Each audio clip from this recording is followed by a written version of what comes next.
The following is a presentation of Spring Hill Sports Live.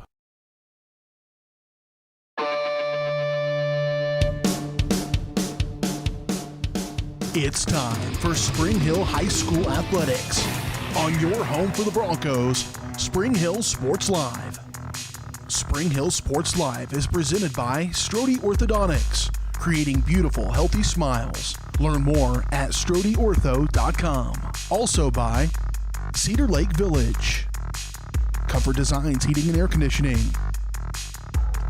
Elliott Group, Hers Incorporated, J&T Auto Service, Libby Clark at Allstate Insurance, Perfect Detail Salon, Price Chopper, Farm Bureau Financial Services Michael Grant Agency, Scott Electric, Prime Accounting Solutions, Spring Hill Chamber of Commerce, Seats Incorporated,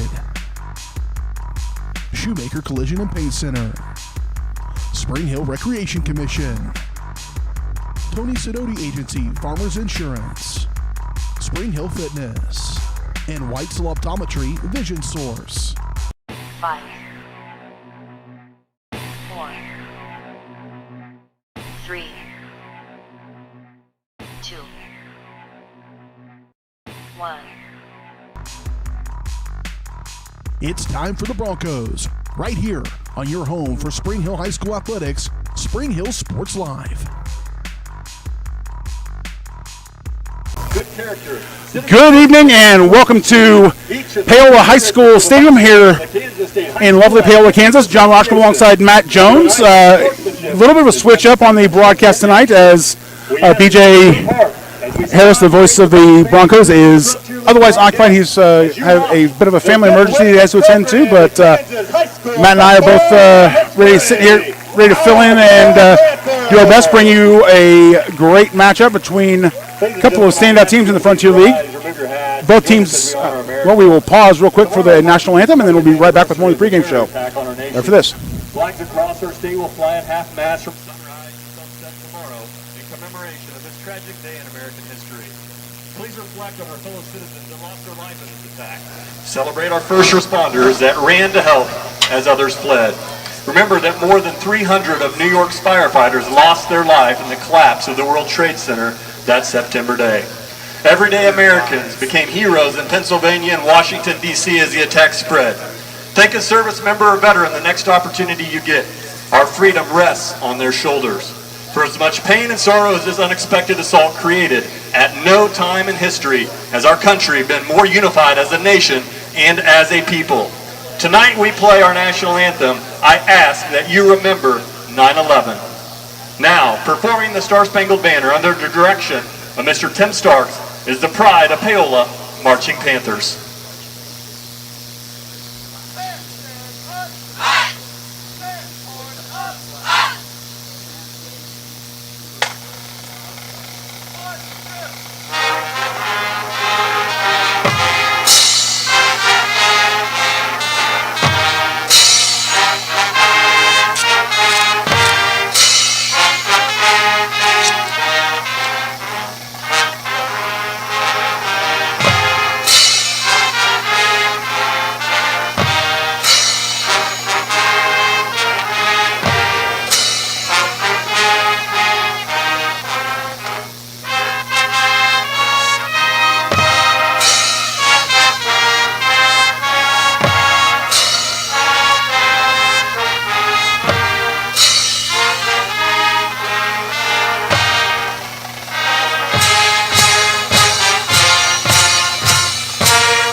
Time to show your Panther pride. The pregame tradition continues with the pride of Paola Marching Panthers. As you heard the national anthem performed tonight in memory of the 20th anniversary of the 9/11 tragedy. Some great words from the PA announcer there. We are going to take a quick break. Set the stage real quick. And it's a gorgeous night here at Paola Panther Stadium. About 75 degrees. slight haze, but it's just a great night for football. We'll be back with more of the pregame show right after this. You're watching Spring Hill Sports Live. For over 80 years, Farm Bureau Financial Services agents have built relationships with you, one conversation at a time. And we're as committed as ever to providing you with that level of service. As part of your community, we're here for you, answering insurance questions and helping make sure your financial goals are on track. Contact Farm Bureau Financial Agent Michael Grand anytime or learn more at michaelgrand.com. Farm Bureau Financial Services. It's your future. Let's protect it. A great collision on the field? Awesome. An awesome collision on the road? Not so great. If that bad play does come your way, take your car to Shoemaker Collision and Paint Center. As Kansas City's premier auto collision repair center, they work on all makes and models, even RV, marine, aviation, motorcycles, and more. Shoemaker Collision offers free estimates and loaners, plus they will work with all insurance companies. Get your ride back in the game. Learn more at shoemakercollision.com or call 913-592-0095. Strode Orthodontics is creating beautiful, healthy smiles. Dr. Claire Strode and her staff have decades of combined experience, offering clear and metal Damon smile braces and Invisalign clear aligners for teens and adults. Dr. Strode tailors your treatment to meet your specific needs with 3 convenient locations in Olathe, Overland Park, and Spring Hill. Strode Orthodontics is ready to give you the beautiful smile you've always wanted. Call for your free no-obligation consultation, 913-491-3400, or visit StrodeOrtho.com.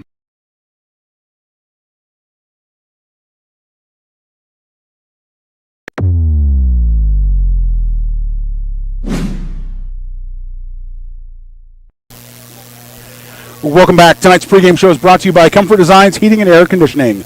Locally owned and operated for more than 20 years, Comfort Design is Spring Hill's heating and air conditioning company. Learn more at comfortdesigns.net or call 913-592-4453. Matt, tonight got a matchup between two teams that both won their Week 1 contest. Paola had a bit of a challenge against Bonner Springs. Bonner Springs, a team that is much improved over last year. New head coach Matt Blazevich. Paola had a very stiff test. Giovanni Blackie did not really feature as much as you would have expected in that contest, but Paola ran away with a 41-21 win. Spring Hill, on the other hand, was at Lewisburg, racked up 31 points in their win over the Wildcats. Pitched a perfect shutout in that. Spicy. Apologies for the going to the Max Preps scoreboard, and apologies for all that stuff. But anyway, Spring Hill pitched a shutout their first opening week, and look to see if they can keep that running. Head coach Jason Feeback, returns a team with a lot of talent this year, and Spring Hill looked really good last weekend. It's early in the season, so it's hard to tell how good everybody is, and this will be a good measuring stick for both teams. Traditionally Lewisburg is really strong, so anytime you put up 31 points in the Frontier League is a good thing. So this will be a good test for both squads. Yeah, tonight will be definitely kind of a highlight of the early part of the season for both these squads. Kind of see who has the upper hand as we battle for the Frontier League title at the end of the year and seeding in the playoffs. One of the things that my partner Jackson and I touched on last week in the Paola broadcast is how so many things have shuffled up last year. Since last year. Last year, we recall Bishop Miege, traditional power. Sure. They kind of ran through the bracket, but then they ran into a exceptionally talented St. James Academy team that came out of nowhere and hot. They were on fire at that time. They got hot at the right time. Dealt Bishop Miege a loss and won the state title, state 4A title, and both of those teams took rather unconvincing losses in Week 1. St. James dropped theirs, and then Bishop Miege. I remember was looking at that, and I was like, no, that really can't be happening. That's got to be a mistake. And they got run over from Blue Valley North. Yeah, and again, it's a crazy thing is so many things are back to normal. As we see all the fans in the stands, it's great to be here on Friday Night Lights with everybody in the stands and a full crowd. But when things come back to normal, some things don't always come back, and the shake up in the standings is that kind of thing. That's right. We're going to take one last break and come back with the area matchups and keys to the game and starting lineups right after this. You're watching Spring Hill Sports Live. Incorporated in Spring Hill is your local Bobcat mower dealer. Bobcat mowers combine heavy gauge steel with advanced engineering to give you the best cut every time. Simple controls and design make maintenance and service quick and easy. And when you get your Bobcat at hers, they can complete all service and repairs covered by your warranty. Bobcat mowers are affordable, giving you a commercial grade machine at a residential price. To learn more, come and visit us at hersinc.net. Call us at 913-247-3530. Hey, I'm Mike Rope, here today to encourage you to connect with 811 before you dig. And I'm Micro, and I'm here because I love to dig in the dirt. It's true. He's also here because he's very small and not that bright. Here, for instance, we can see Micro doing what he loves to do. And here we can see the consequences of not doing what he should have done. Dude, why didn't you call 811? I forgot the number. See? Not that bright.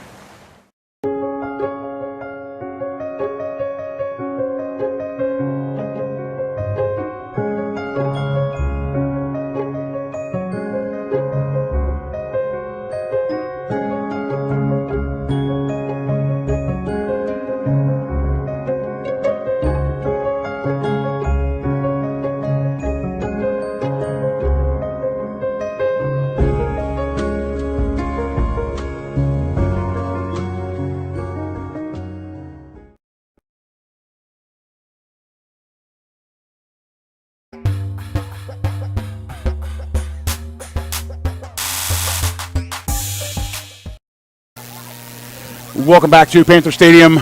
John Rochelle alongside Matt Jones. Tonight's area matchups are brought to you by Apex Massage Therapy. Massage is not just a luxury, it's a way to a happier, healthy life. Kylie at Apex Massage Therapy knows your aches and pains may be the same as others, but your treatment plan doesn't have to be. Schedule your appointment by calling 913-575-1079. That's Apex Massage Therapy, 913-575-1079. Take a quick look around the Frontier League. Lots of action going on tonight as Bonner Springs is the only team heading out of the areas. They head over to the Topeka area to take on Shawnee Heights Thunderbirds. Ottawa is taking on Baldwin tonight. Eudora is at Piper. Tonganoxie on the road to Lewisburg. In our matchup here, Spring Hill against Paola. Some other scores of interest that we will kind of keep an eye on. Obviously, Bishop Miege taking on Blue Valley Northwest. St. James Academy taking on Blue Valley Tigers. Again, those are a couple matchups that we will keep an eye on. Gardner Edgerton headed a little bit north to take on Olathe North.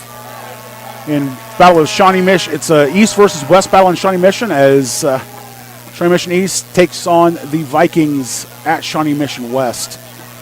And you took one of my last fun facts that the Green Mile was inspired by this. Tonight's keys to the game are brought to you by Spring Hill Chiropractic and Acupuncture. The key to a better quality of life is making Spring Hill Chiropractic part of your health and wellness plan. Dr. Daniel Harding strives to make it as easy and affordable as possible to get the care you need for the whole family. Learn more at springhillchiropractor.com or call 913-592-3541. The Panthers will receive. Taking a peek on the coin toss. Spring Hill won the toss, deferred. We're about 30 seconds away from kickoff here in Paola. I think one of the biggest keys to tonight's game for really for both teams is to improve upon the things they did well last week. Absolutely. Spring Hill throwing a shutout, so defense obviously playing a big role in that performance. They need to keep that up. What do you think is the keys offensively for Spring Hill? I think one of the biggest things is, can the receivers get the separation they had last week? Last week, Lewisburg was they were playing probably 10 to 12 yards off coverage. I assume that Paola will probably try to get in their face a little bit more and disrupt their routes. Another thing, I think Paola's they're big. They got big boys. Spring Hill's fast, so that'll be an interesting matchup to see how the size competes against the athleticism. You touch on that size versus athleticism as they had a chance. Slipping over from the Paola Sports Live broadcast, had a chance to watch Paola last week, and that I think is one of the things that Bonner Springs, when you face them, the interior of the Bonner Springs line averages 320 pounds. That's big for and college. And it's not a fat 320 pounds. It's a 6'4", 6'3", 6'4", 320 pounds average guys. And they're fat and they're quick. So again, Paola has had the strength. So you're going to see if they take that. The other thing is they've got to get Giovanni Blackie more involved in the game this week as opposed to last week. We are underway here as Paola takes the kick at the 20, rumbles forward to the 35. Good starting field position for Paola. A relatively short kick for Spring Hill. Clayton Younger with the return there. Chip shot from Spring Hill, probably not quite as high as they were hoping for. You know, they see a lot of that at the high school game. You know, putting it really high, let the coverage team get down under there, but not quite gas on that.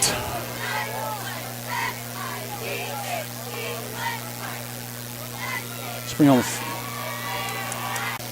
compact formation, one receiver top, set.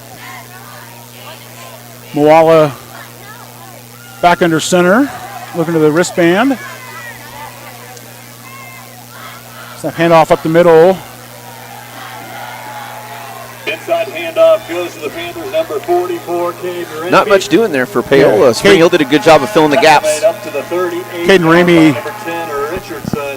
did it, you know, kind of picking up where he left off last week, filling in for Giovanni Blackie.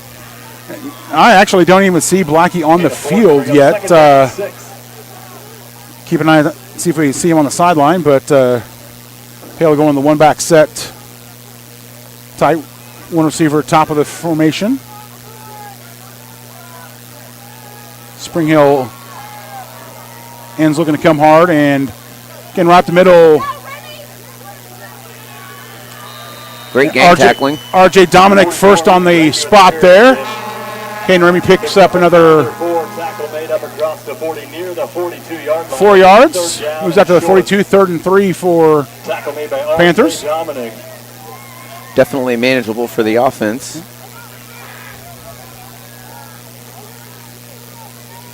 Third down 2. Ramey is still the lone back in the set for Paola.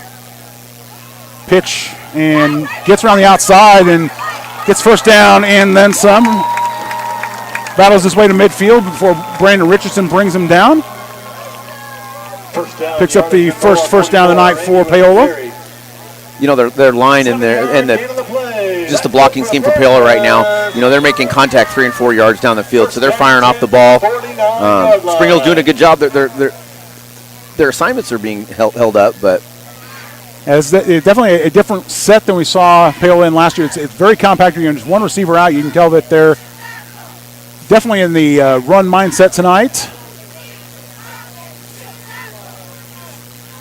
Moala back under center, 3 receivers near side, keeps it, squirts through and tumbles forward, tripped up by Richardson and Zach Knowlton.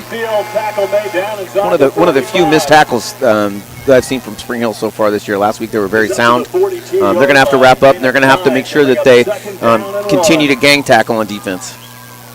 And quick keeper there from Moala, and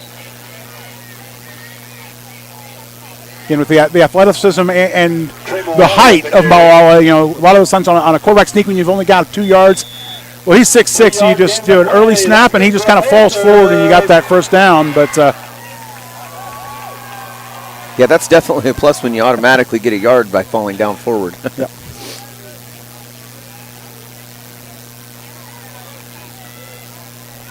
Coach Jumper continuing in the one-back set. Hand off to Ramey. Great work from Spring Hill's linebacker number 21, Austin Rivers, getting through the backside and chasing down Caden Ramey. Good gang tackle, good assignment football. 33, Dominic as well.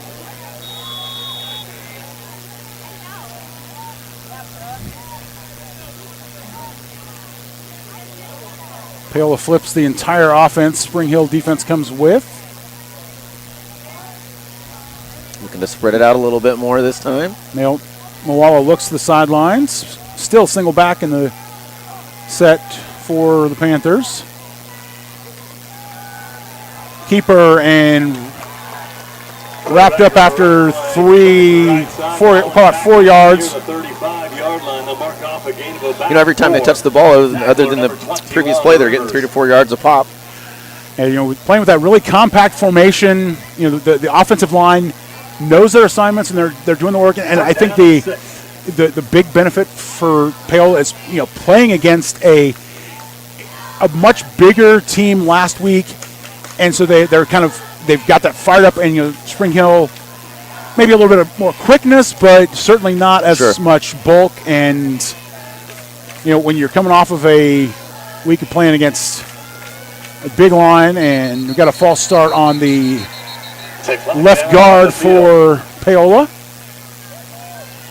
It takes a little bit sometimes when the people across from you are bigger. It's going to take some time to get used to and settle in and find what works. Spring Hill, way to stay home on that. The hard count there by Moala. Now Giovanni Blackie makes his first appearance. 7:50 left in the first quarter.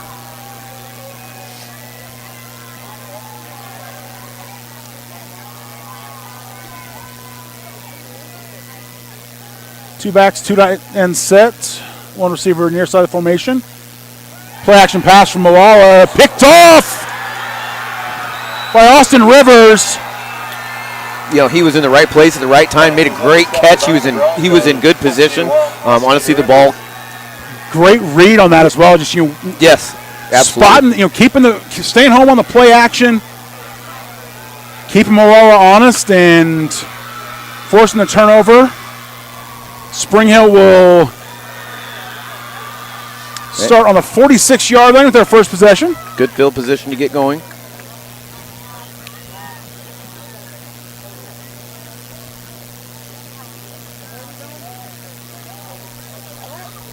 Correction, they respot the foul at the 49-yard line.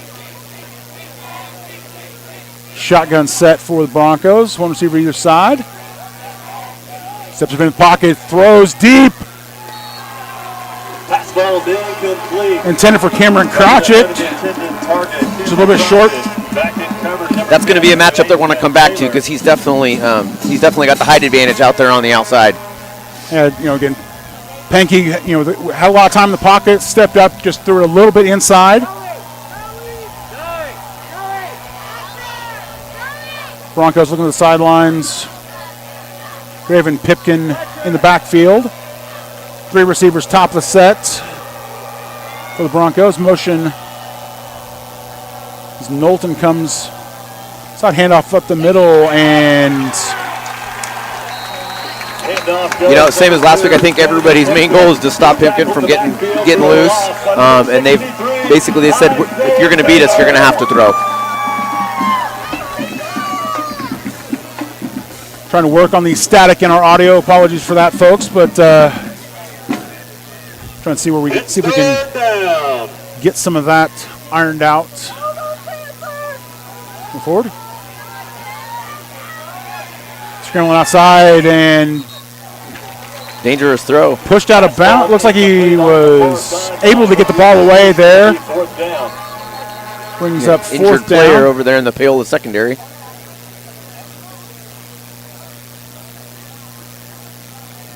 Not sure of the number. 5 maybe. It's like I can't quite tell. Actually, good work there by Pankey to scramble, keep his run going, and realize that he was getting dangerously close to that sideline and get rid of it to avoid taking a 6-yard loss. Again, 4th and 10 is not optimal, but again, 4th and 10 at the around 49 is not the worst field position. A good punt will pin Paola deep, and sure. And Spring Hill has a good punter. One of the things we've touched on. I touched on this on the Paola broadcast last week. I touched on the Spring Hill Tonganoxie soccer game I did earlier this week. Skill positions in high school at the smaller levels are definitely a luxury. Oh, absolutely. It's one of those things that you're used to seeing at the 4A, 3A level. You're used to seeing quarterbacks who kind of double as a kicking, so they'll line up in a traditional offensive set, see what the defense gives them, and then quarterbacks will kind of do a little rugby style kick to get rid of it.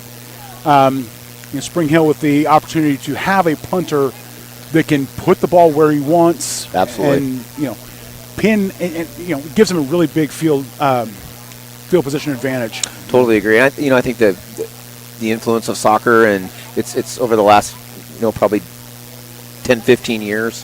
The 4A and 5A schools have all started soccer programs, and then I think that helps. I think that kids are exposed more to that style of kicking, which 20 years ago was just big 6A schools that had soccer programs. Yeah. And so that's kind of my mindset. I grew up playing soccer. I've played soccer since I was 4, and played competitive, played at the highest levels.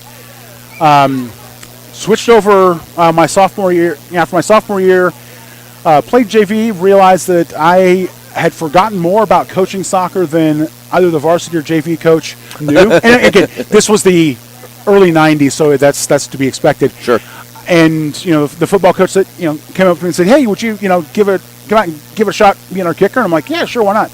And I also played offensive, defensive tackle. You guys, if you see me, you would understand. But yeah, and that is definitely a skill that it takes a lot of time to master. Absolutely. Hitting because everybody looks at the ball, you think, oh, just catch it, drop it, kick it. But no, as you watch, the balls are coming off of their foot, spiraling, so they have a good flight, and they get it very high as as they can, so they get that good hang time, get the coverage team down underneath it, and so and you're saying the same techniques with field goal and kickoff as well. Again, if you've got that luxury, it's a huge.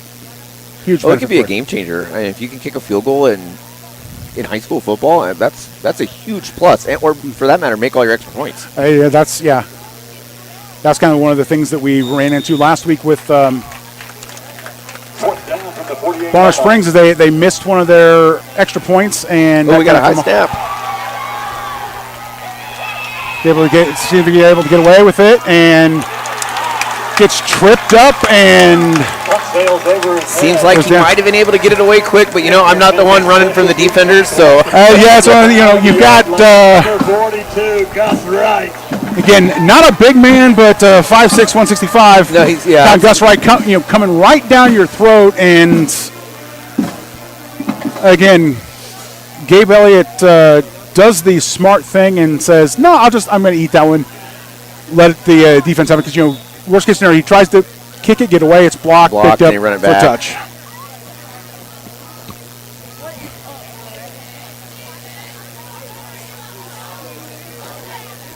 Panthers start this drive, first down 10 from the Broncos 25-yard line. First and 10 from the 25. Three-back set, handoff to Blocky up the middle.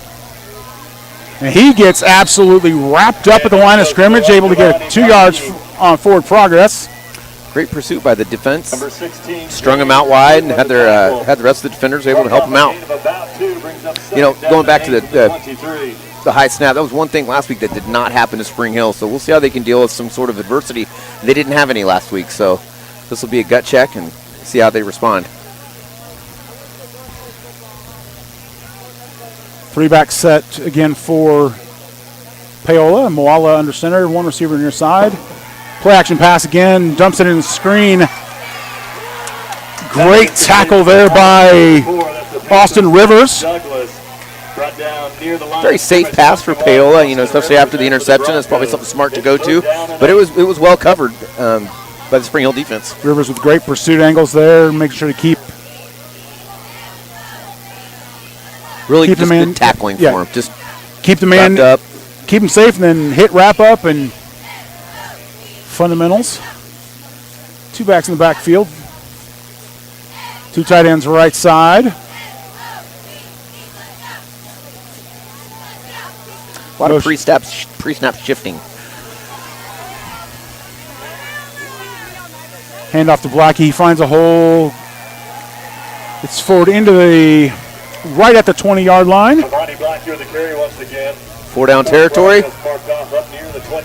I think so. Yeah. Again, it'd be a long field goal. It would be a long field. You know, watching the Paola's kicker does have the leg. He was able to put some stuff, but 4th and 5.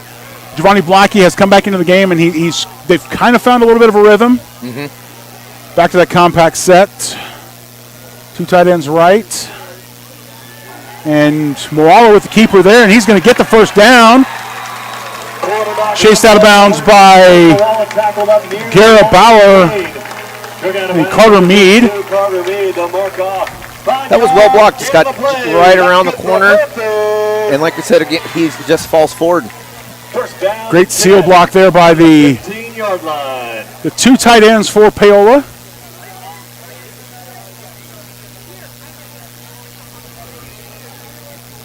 Paola looking to the sideline for the call.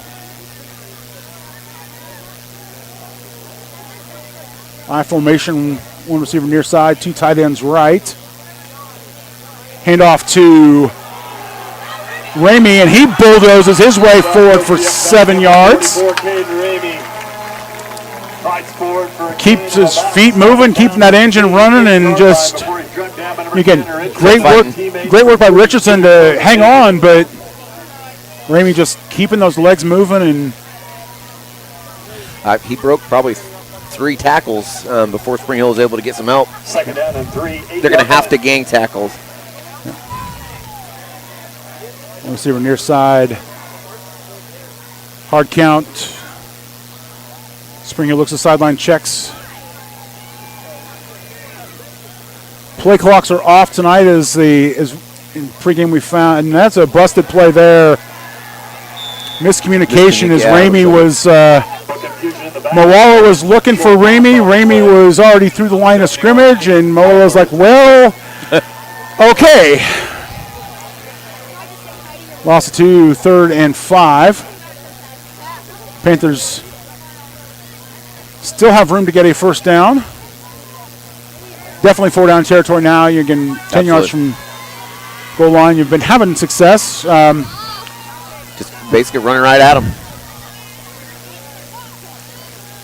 There, sounds like they got the wires uncrossed there that time, and tackled just short. Spot on the 9-yard line. The pylon looks to be at the 9.5.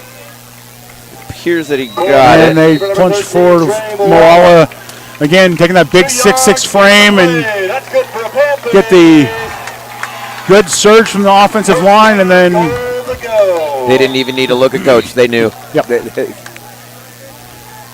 And I'm sure Spring Hill knew too. As I imagine that they've got a standing order on that. I was like, yep, go for it. And rightly so. And Moala's going to keep it himself, find a hole, touchdown, Paola. Same thing. The offensive linemen are making contact and they're driving them back, and the ball carriers aren't really seeing contact for 2 to 3 yards past the line of scrimmage. It's getting great work from the Paola line. Spring Hill's going to have to find a way to solve that. The blocking holes from the Paola is able to create, and if they can manage to do that, they will have a shot. Maxwell Douglas on to hold. Low kick, but good through the uprights. Dominic McCoy tacks on the extra point. We'll take a quick break here. You're watching Spring Hill Sports Live. Elliott Insurance Group is a proud supporter of Spring Hill and USD 230. At Elliott Insurance Group, we work, live, and shop in our local communities, serving Miami and Johnson counties for more than 45 years. Elliott Insurance Group understands your needs. As an independent insurance agency, Elliott Insurance Group works with numerous carriers to find the coverage that best fits your needs. In Spring Hill, call 913-592-5552 or visit elliottInsuranceGroup.com.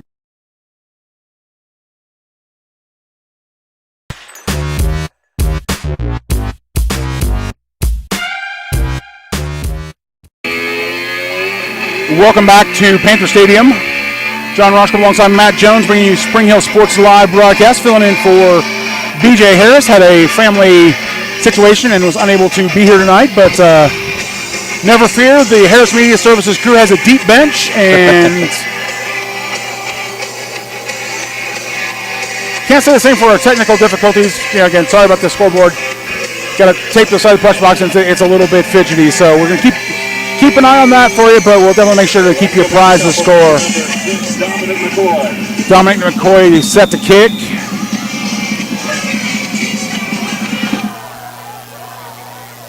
Pooch kick hauled in at the 40-yard line by number 40. Colin Garrett Bauer. This is a big series for Spring Hill. You're down 7. You want to come out and,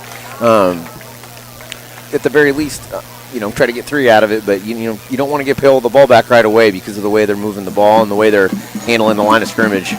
Definitely got to kind of get that first down and. Broncos start this drive. First down and 10 from their own 45. 2 receivers top of the set, 1 receiver near side. Split in the backfield, handoff to Zach Knowlton. He gets around the outside, tiptoes up the sidelines for a first down. And just like you said, Spring Hill needs to find something, and that's a great start. As Knowlton gets the blocks, is able to get around the outside and first down. Pick up 18 yards on that. False start is got a little too excited. Everybody but the center was moving, and unfortunately for Spring Hill, he's the one that kind of has to. He's got to know. Again, second week of the season, and after kind of an crazy year in 2020 and a equally crazy summer. It's these things are to be expected in the second week. Yeah. And they're high school kids. Yeah, that too. One receiver each side. Mead in motion.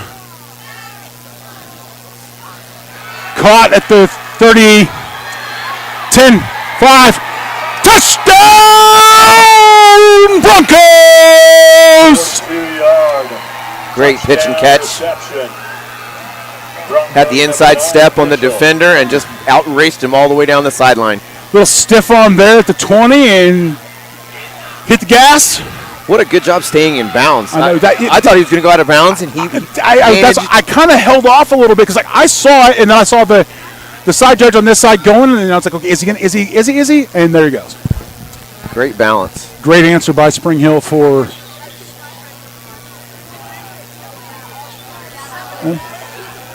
Kick is up and through as Rocco Russo, who had a pretty solid 80 minutes on the soccer pitch on Tuesday at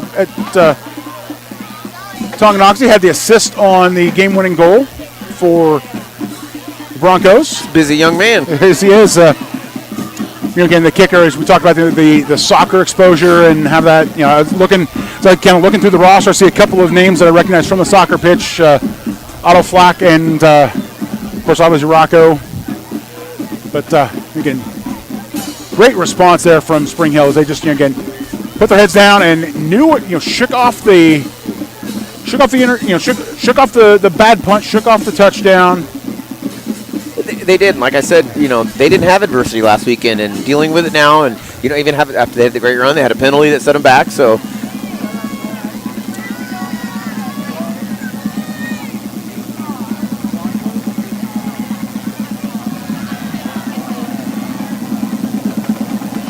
Russo stepping back.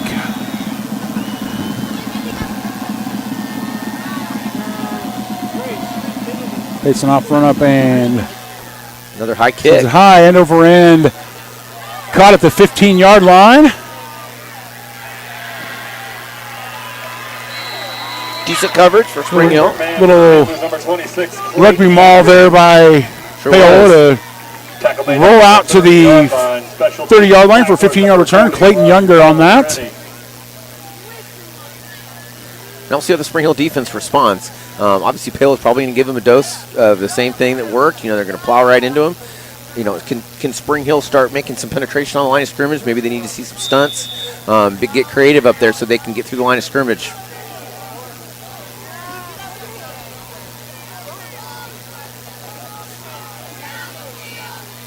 Giovanni Blackie in the ball game.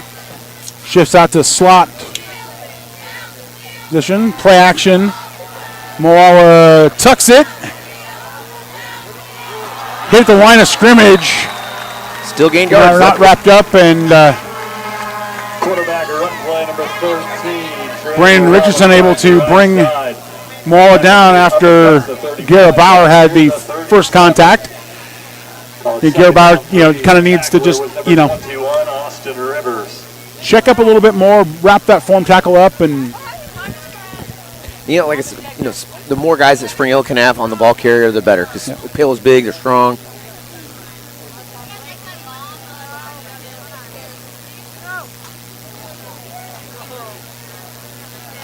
Wing set in the backfield for Paola. Handoff goes to Blackie. He's up the left side to the 40.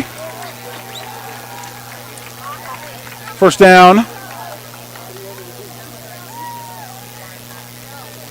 More of the same. The holds are there. The penetration's there for the offensive line. 4-yard gain on the play is good for a Panther. And good stop by the defense. Eventually, again, they need to. You kind of need to get that. Need to get a little bit of penetration. Again, they have not been doing a lot of stunts. No. So far, and again, that's one of the things you'd like to see. Maybe your linebacker come up. Our team, we call it Red Dog Fire. Cover one. The linebacker had free reign to blitz through, and Blackie squirts through the right side and picks up 6 yards. And the flip side of, if you do a stunt, somebody could be out of position, and Paola pops off a 50-yard gain. So, you kind of got to pick your poison. Do you want to try to get the big play, get him stuck behind, or, are you going to give him 4 or 5 yards pop? And then Paola looks content to let the clock run out here. We're going to take it, maybe not, as Moala under center gets snap off just in time, but great work there by Spring Hill as Brandon Richardson gets through, wraps up. Clayton Younger. At the end of the first quarter, we're all tied up 7-7. We'll be back for the second quarter. You're watching Spring Hill Sports Live.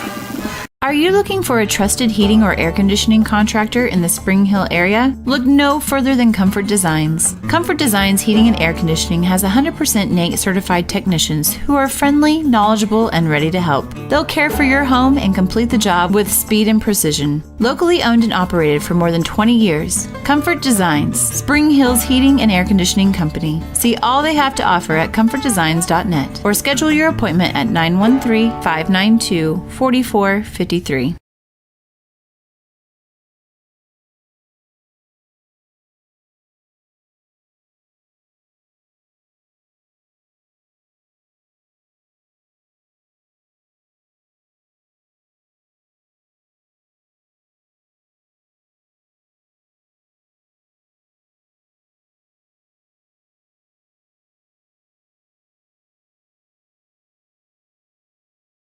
At Olathe Health, we perform cutting-edge surgical procedures because changing lives with innovative care drives us, one patient at a time. Olathe Health, advanced healthcare, advancing lives. If you're off your game because of pain or injury, turn to Olathe Health because orthopedics is our game. Joint repair and replacement, chronic conditions and injuries, hand surgery, sports medicine. Make an appointment today. Are you looking for a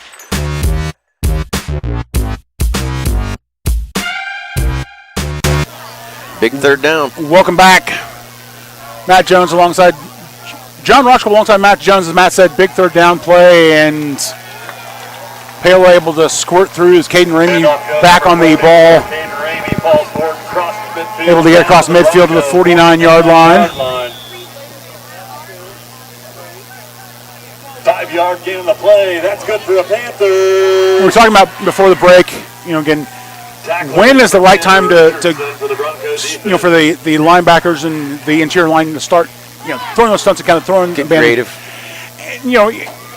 It can be argued this, first quarter is a little bit too early for that. Sure. Moala hangs on to it, picks up 3.5. They're going to have to mix it up, even just to keep Paola honest and everything else. If you can get Paola into a situation where they have to throw, but you don't have to do every play, but you kind of got to feel out and see what's working. Yeah, I mean, first quarter's probably a little bit too early for that, but again, look for some of that as the second quarter ticks away.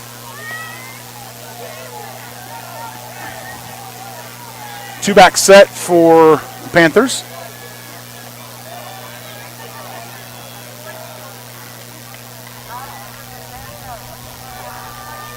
Ramey fakes and dives forward. Maul keeps it. Picks up another 2-yard line. 2 yards. 13, Moala once again.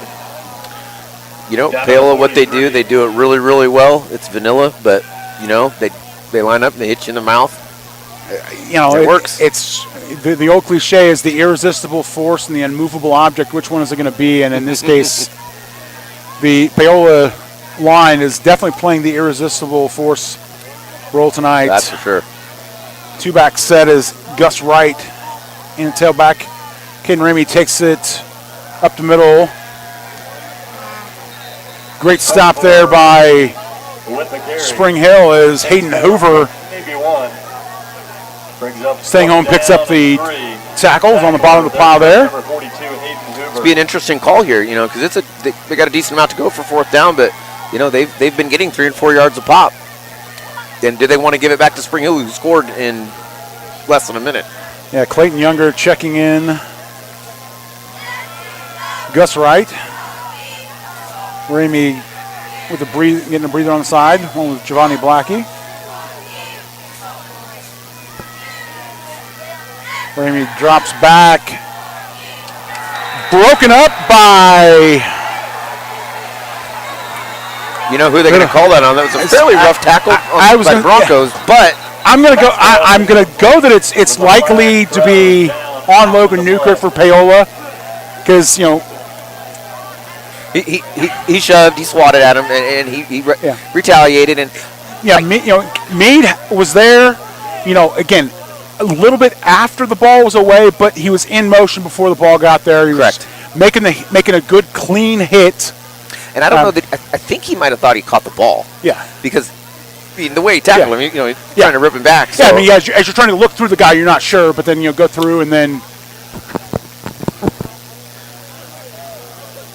Dead ball, unsportsmanlike conduct. And the call does indeed go against Logan Newkirk. 15-yard penalty against the Panthers. 15 yards on the spot, so correction. No, it is 15 yards out from the spot, and Spring Hill will take over in downs and start with the ball on the 43-yard line. Knows the ball just touching the hash mark. I'm sure Coach Dumpert does not like to see that stuff. You just get up and walk away. Easier said than done. Yeah, absolutely. Pitch, cut back. Finds a hole, tiptoes up the sidelines. Good hard run. Draven Pipkin. The pitch goes to number 2. Good balance. Lowered his shoulder, made some good contact to get the extra yardage. Looked like he could have been strung out, but he got downfield and kept his eyes open and absolutely. Gain of 7 brings up 2nd down 3. 2nd and 3, and we got a flag. There's a flag down on the field. False start.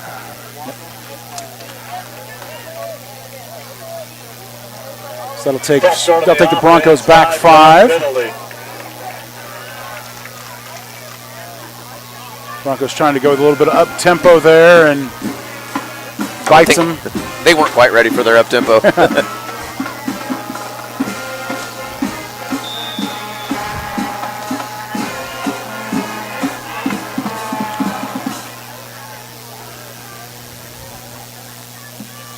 Knowlton bringing in the play. 2-back set for Broncos. Handoff out of shotgun. Cut back up the middle and X-split, spin move. Back to the be really close. Original line of scrimmage. He's at the 35. It's going to be 3rd and 2 there. Great cut up. The Paola defenders did a good job stringing it out. He made a really good cut and a good spin. Keeping his eyes open. Again, taking the primary, but looking for the hole that appears. And wing formation, handoff up the middle, finds a hole and then some. In the secondary, keeping those legs rolling. Forward progress going to get Pipkin to the 22-yard line before he is smothered. Number 2, Draven Pipkin. Tell you what, that safety hung in there with Pipkin charging right at him, and he didn't budge. Laid it down and held on for dear life. He did. Waited for his teammates to help him out. Moala, one of several Panthers going both ways, and a little bit of quick movement there by Spring Hill, trying to catch Paola, and ball is not caught. As, he pleaded his case, but at the ground. He was trying his best, but Crotchet, the side judge on the right side, had a crystal clear glimpse of it as he trapped it. Broncos staying in the up tempo. Pankey in the pistol set. Handoff up keeps it. Bounces one tackler, goes around the outside, picks up. Quarterback keeper on the There's the athleticism that Spring Hill has. The Paola defender was there. He very well should have made the tackle. He just basically cut and ran around him and used his speed. Great work by Pankey to bounce around the outside, keep the legs moving, pick up 6 on that. He's up 3rd and 4 in the red zone from the 18. Pankey with the pass. That time, no doubt about the catch there, as Meade is able to catch it, secure it, and pick up some yards after catch. Inside the 5 to the 4. First down, goal to go for the Broncos. First and goal. This will be a big response for Spring Hill if they can punch it in. Pankey checks and finds Zach Knowlton. Touchdown, Broncos! It almost looked like Pankey for a second was going to cut it up and run, and I thought he thought about it. What good awareness that he found it, and he was patient. Yeah, I was sitting here looking as again. We've got a little bit better view than he does. We're like staring right on him, but again, Pankey, great awareness, great patience to let the runs develop, and Knowlton shed his blocker and. Spring Hill has 3 or 4 guys that they do a good job getting open. I mean, they run good routes. They don't stop their routes. There's always somebody. If Knowlton can get a clean view, he's going to hit him every time.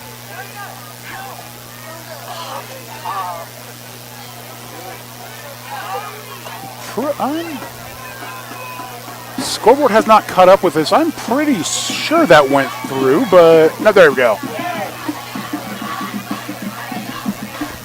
White hat and the back judge on the far side talking it over, and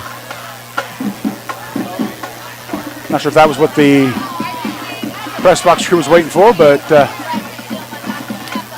now we'll see how patient Paola is. Do they keep grinding it out because it's been working? You're down 7 against an explosive team. This is where you stay patient, keep grinding away. It's early still, but. Based on their performance last week, I'm going to have to say Paola does have that patience.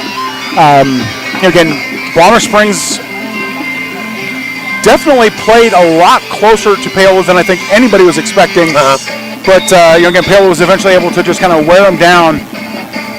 Again, Coach Dumper with a ton of experience. And again, looks like he's been coaching his kids all week. Oh, yeah. Kickoff goes short, gathered at the 22. Bounce around the outside. He delivered a blow. 18-yard kickoff. Rocco Russo with a touchdown-saving tackle, but paying the price as he is just blasted by Clayton Younger on the return there. He popped up. It's one of those things as a kicker. The first year I played, the coach, our coaching staff's like, hey, we've got the advantage of a 6 foot, 310-pound guy kicking it and then following. And, again, the second year I played a more traditional safety role, and I had the luxury of delivering a few hits like that to backs thinking, hey, I'm going to lower my shoulder, and then they wait, oh, wait, this isn't a regular kicker. But, Russo, on the other hand, is more prototypical. More prototypical, took the hit, but Timex to back up, and Panthers looking at the wristbands. Two-back set. Ramey the fullback. Younger with the handoff, brought down by Handoff goes number 26. Richardson and Knowlton. Pick up 4 on the play. Out of bounds, number 21, Austin Rivers there for Spring Hill. Gain of 3 on that. They 7 from the Paola 48-yard line. Near side referee had the spot. I was looking at the far side. Ramey and Younger in the I formation for Paola. Set. Moala is going to keep it and find a hole through. Quarterback run play number 13. Trey Moala, tackle made down. Well-designed draw play there, and again, that's just great work by the center and the left guard for Paola, just firing off, clearing First down and 10 for the ton of space in that A-gap for Moala to run through, getting the secondary before he's touched, picking up the first down for the Panthers. Yeah, that was very well blocked. Very, very good scheme.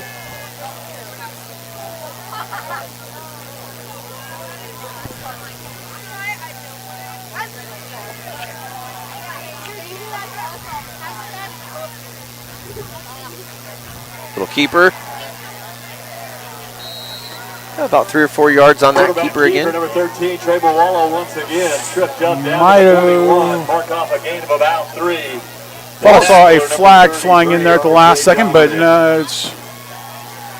Wall's starting to get up a little slow in these last 2 series. He got drilled pretty good on that last defensive series when he was basically the touchdown-saving tackle. But eventually, does that start taking a toll on him? You don't want your quarterback to have to carry the ball every time. Yeah, spin, hands off to Ramey. Squirts forward to the 35. Yards short of the 35. First bound. Checked up third short yardage. 10 Richardson, 21 Rivers there for the Broncos. Paola going to the up-tempo offense, and not quite ready for that as they get whistled for the false start. False start on the offense, 5-yard penalty. So 3rd and 1 turns into 3rd and 6. A little too quick. I don't think his guys were set.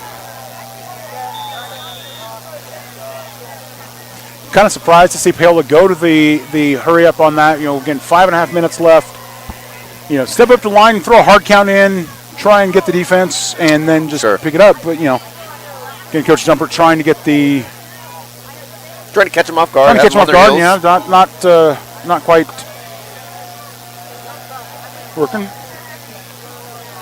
Moala keeps it as Ramey and Younger get good blocks, but great penetration. Colin Rooney penetrating on the backside of the line and chasing down Moala for a loss. And again, I think Moala, it seems like he's slowed down a step. He seems like he's getting a little sore, but he carried the ball a ton, and he's playing both ways. Well, yeah, and he honestly he carried the ball a fair bit last week against Bonner Springs, and as we touched, playing both ways.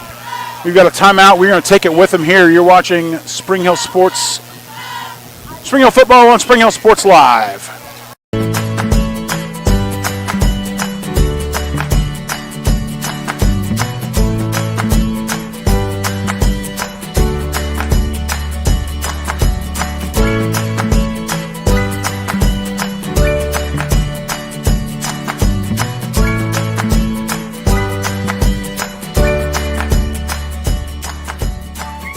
Option Bank community banking at its best.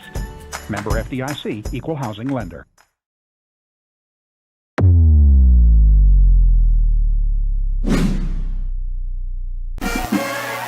Welcome back to Panther Stadium. John Roshkoll alongside Matt Jones.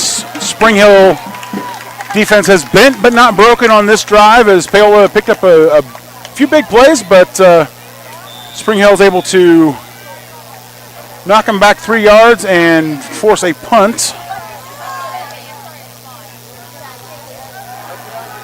Good high punt. Takes a Paola bounce. Whoa. Rolls out of bounds at the 3.5. Punter number 77, Dalton Pysick, pins the Broncos deep. Couldn't have asked for much better than that. That's, again, just a great kick from Dalton Pysick. The 6'3", 210-pound offensive lineman stepping back to do the business. And, again, smart move by the deep man, Zach Knowlton, realizing it was well to his right and high, said, I want nothing to do with this, and Spring Hill backed up to their 4-yard line. Right side hash. 2 backs, handoff up the middle. Good blocking, squirts through a hole there. Good safe call. Get some room to work with now a little bit. Walker, number 2, Draven Pipkin able to get up outside the 10-yard line, give the Broncos a lot of room. Ball spot on the 11. 2-back set, 2 receivers top of the formation. Pankey with a throw. In and out of his hands. Covered by Zach Donahue, but ball in and out of the hands of Daniel Mitchell. Statistician would call that a drop. He's going to want that back. Yeah, absolutely. And, just a little. It needs a little bit more stretch there, but again, great work to get open and find the route with Pankey. So, and that's on Paola. That's an easy way. And that's the thing we talk about with going back to this drive. Me previous. Paola came out in the hurry up. Took a false start penalty, backed themselves up, and this time Spring Hill comes out with looks like a hard count. Paola defense bites. Yep. Free first down for the Broncos. Tight formation, 2 receivers near side. Low snap, but recovered. Pankey hands it off. Pipkin turns up the field, picks up 7 yards, we'll call it. Second down and 3. And this is what makes Spring Hill dangerous. If they can get Pipkin going and their passing game going, then where do you defend? Do you load the box, or are you in your coverage defenses? It's tough. And that was one of the things that Paola battled last week against Bonner. Bonner obviously watched film in the offseason. Watched all the 2020 film. Shut down Giovanni Blackie, and then Paola had to kind of go to the pass a little bit. Then Bonner Springs started to find a solution for that, and Paola was able to balance their attack out and again hold on for the win. But again, Spring Hill has not had that same luxury in the early going. No. But now they're kind of hitting their stride, getting that rhythm where both the run and the pass game are working. Sure. So. Well, no matter how all your best teams, you got to be able to do both. It doesn't matter at any level, high school, college, professional football. Got to be able to run. You got to be able to throw. You can't just do one all the time. Even the Chiefs run the ball. Yep. Maybe with a receiver, but they still run the ball. Second 3 from the 23-yard line. 2 receivers right side. 2 receivers top of the set. Pankey scrambles out of pocket. Nice grab there. Oh. And he's got room to run across the 50. Did a little tip. Pushed out of bounds. Zach Knowlton tiptoeing up the sidelines, pushed out by Maxwell Douglas. Tipped the ball to himself, and then he had the wherewithal to tuck it and just outran the defense. Tuck it, spin, and go. And Spring Hill in the hurry up. Pankey pump fake, goes deep again. Knowlton. That's a connection that's working for the Broncos. That is complete. Number 13, Knowlton with the reception. Broncos to the 21-yard line, knocking on the red zone door. They've got the gas pedal down right now. They're going to pounce. Paola's on their heels a little bit, and handoff. Keeping them honest. Up the middle to Pipkin, and picks up 3 yards with forward progress. Good work mixing it up, keeping that balance going. Staying in the no huddle. 2 receivers both sides. Pipkin to the right. Pocket of Panky. Panky throws. Great battle in the end zone there. Hand fighting for both sides. I'm glad. I think it was a good no call for the officials. Very good no call. Both handsy. Very good no call as Landon Taylor there on the defense for Paola, and Crotchet not able to turn around and get back, and Paola forced to call a timeout. Timeout on the field. We'll stay here through timeout. And Paola kind of getting brutalized by the hurry-up offense. They are. Spring Hill is, again, they're definitely very much on their heels. And they're a step slow to make the play, and that's exactly what the Spring Hill wants. But this is a big third. This is a big third down.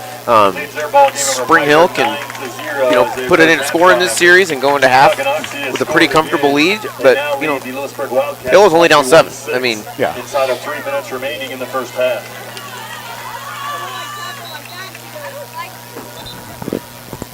Ball is set, and Paola coming out after the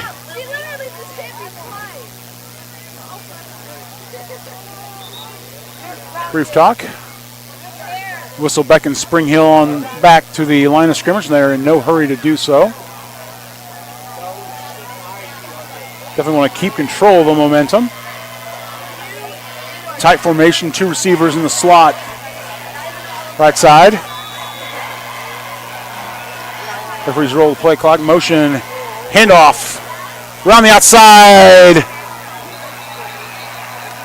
First down, inside the 10-yard line. Great burst of speed. And a first down. Again, great work there by Carter Mead. Just continuing the motion on that little jet sweep around the outside and turn it up. First and goal from the 9. Spring Hill back on the ball. Same set. Panky back in the pocket, flushed a little bit. Ooh, good stick. And great defense by Paola there as Trey Malala he's puts a stick on his opposite number there, just blasted Knowlton. Even if the ball was on target, Knowlton was not catching that one. Handoff back to the outside. It's like Caden Ramey with the pursuit on that. Mead did a good job. Getting around the outside, kind of keeping that play from breaking. Good job stringing the offense out. He had nowhere to go. Mead able to pick up 2 on the play, though. Ramey calls for, or Panky calls for it, steps back into the pocket. Touchdown, Broncos! Panky finds Mitchell wide open in the middle. Sloughs off the defender, steps up right into the pocket and finds the open receiver in the middle. Like I said earlier, the Spring Hill receivers, they don't stop. They continue to try to get open. And great work there by Panky to shrug off his tackle in the backfield, get loose, and little short overhand throw. Not quite the underhand that, or the sidearm that we've seen from Patrick Mahomes, but getting there. He's got that quarter delivery. Point after is good, and Broncos will take a 21-7 lead with 2.5 to play in the first half. It'll be interesting how Paola comes out. They definitely don't want to give the ball back to the Broncos. They want to keep the ball. Obviously, ideally they want to get down and score, but if they're doing the ground and pound, working on, they're going to have to throw it a little bit.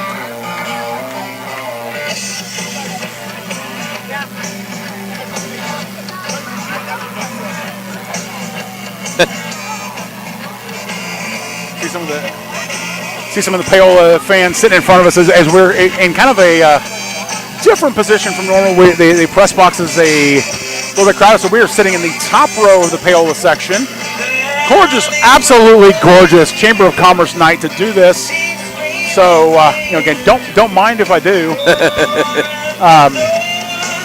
Got the camera up top, running from our sister station, Paola Sports Live. Russo puts that one deep, caught on a 10-yard line, 11-yard line. It's right up the middle, coughed up by the return man. Spring Hill falls on it. Broncos recover, will take over on their 35. Broncos they're gonna sense blood in the water right now. Not sure if that was Landon Taylor or Jet Osborne on the play. But he hit the pile and the ball just came flying through. Yeah. Has been turned in up at the press box. If you're missing some cash and you can tell me the correct amount, it's yours.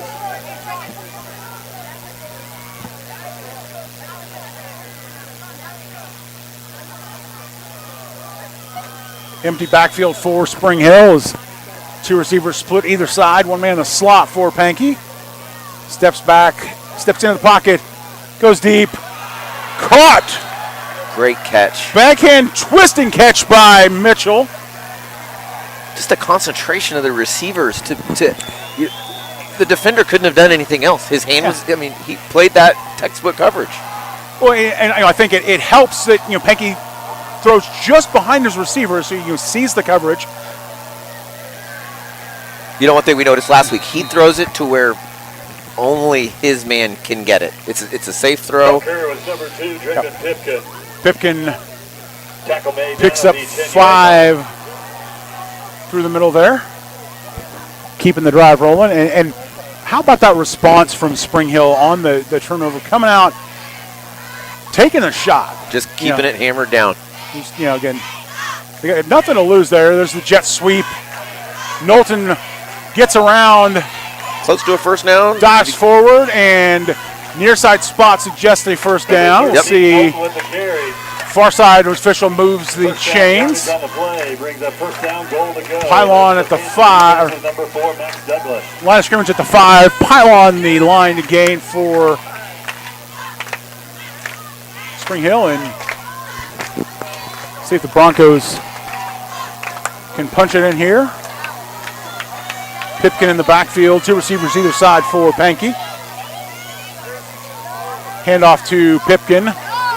Turns and backs his way forward for a yard. That was a tough yard. That's what I'm thinking. I think he realized he was going, and I was like, okay, I know that I'm going to have a little bit better leverage if I turn around and start pushing with my butt.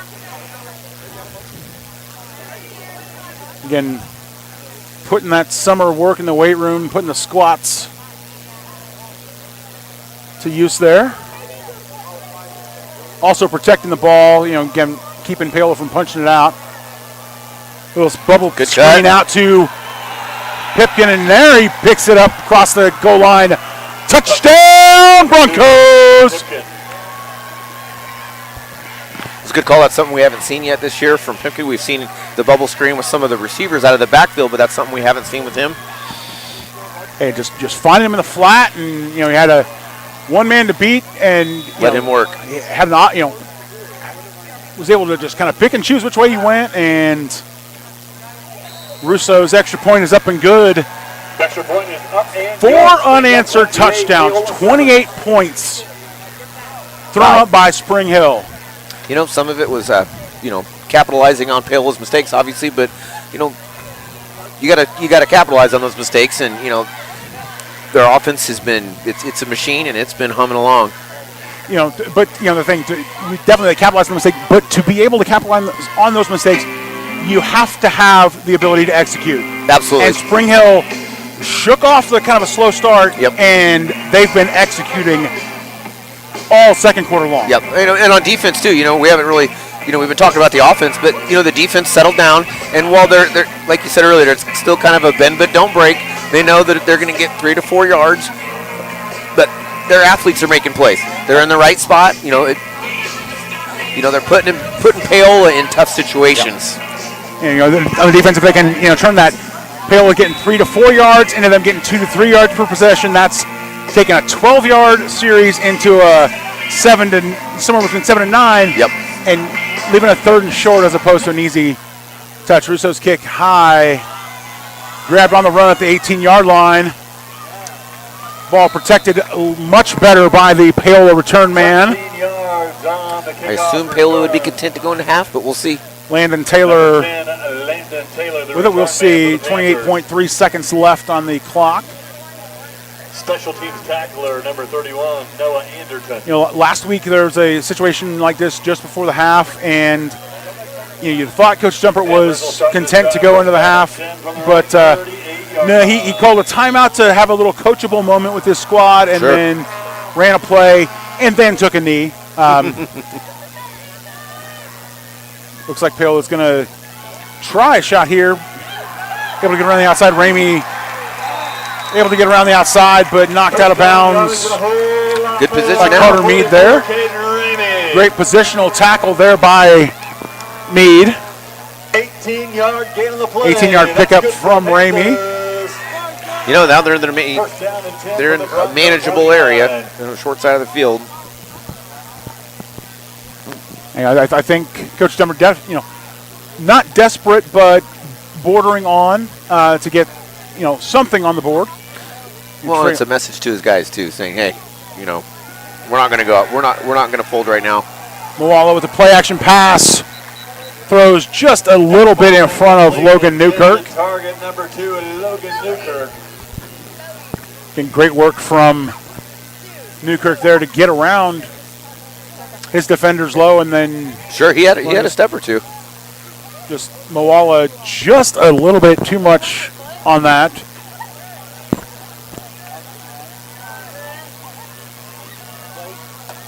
Definitely early season touch versus late season.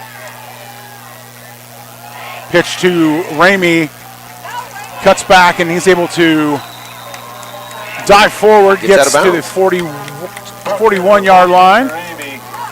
Ball's out of bounds on the near boundary. Able to stop clock with the there for the Bronco defense. Alert dive from that young man. Very. As I'm getting close to the sideline, don't be a hero and try and turn back into the defense. Just get the ball out of bounds and live to see another day. Ramey in the backfield, 3 tight ends to the right for that. Moala steps back, steps in to throw. Coverage from Mead on the sideline there is Logan Newkirk. Well covered. Yeah, great work by Mead to just keep step for step with Newkirk and give Moala no room to paint that in. And Mead has looks like about an inch on Newkirk. We go to the rosters and see if the athletic training staff or the coaches are the ones that put this together. And I'm going to go with the athletic training staff on this, or I'm going to go with the coaches on this one because Carter Mead listed in the roster at 5'11". Logan Newkirk listed at 6 foot, and hey, that's a half. Broncos take a 28-7 lead into the locker room. We'll be back for the halftime show right after this. You're watching Broncos football on Spring Hill Sports Live. Looking for a trusted heating or air conditioning contractor in the Spring Hill area? Look no further than Comfort Designs. Comfort Designs Heating and Air Conditioning has 100% NATE certified technicians who are friendly, knowledgeable, and ready to help. They'll care for your home and complete the job with speed and precision. Locally owned and operated for more than 20 years, Comfort Designs, Spring Hill's heating and air conditioning company. See all they have to offer at comfortdesigns.net or schedule your appointment at 913-592-4453.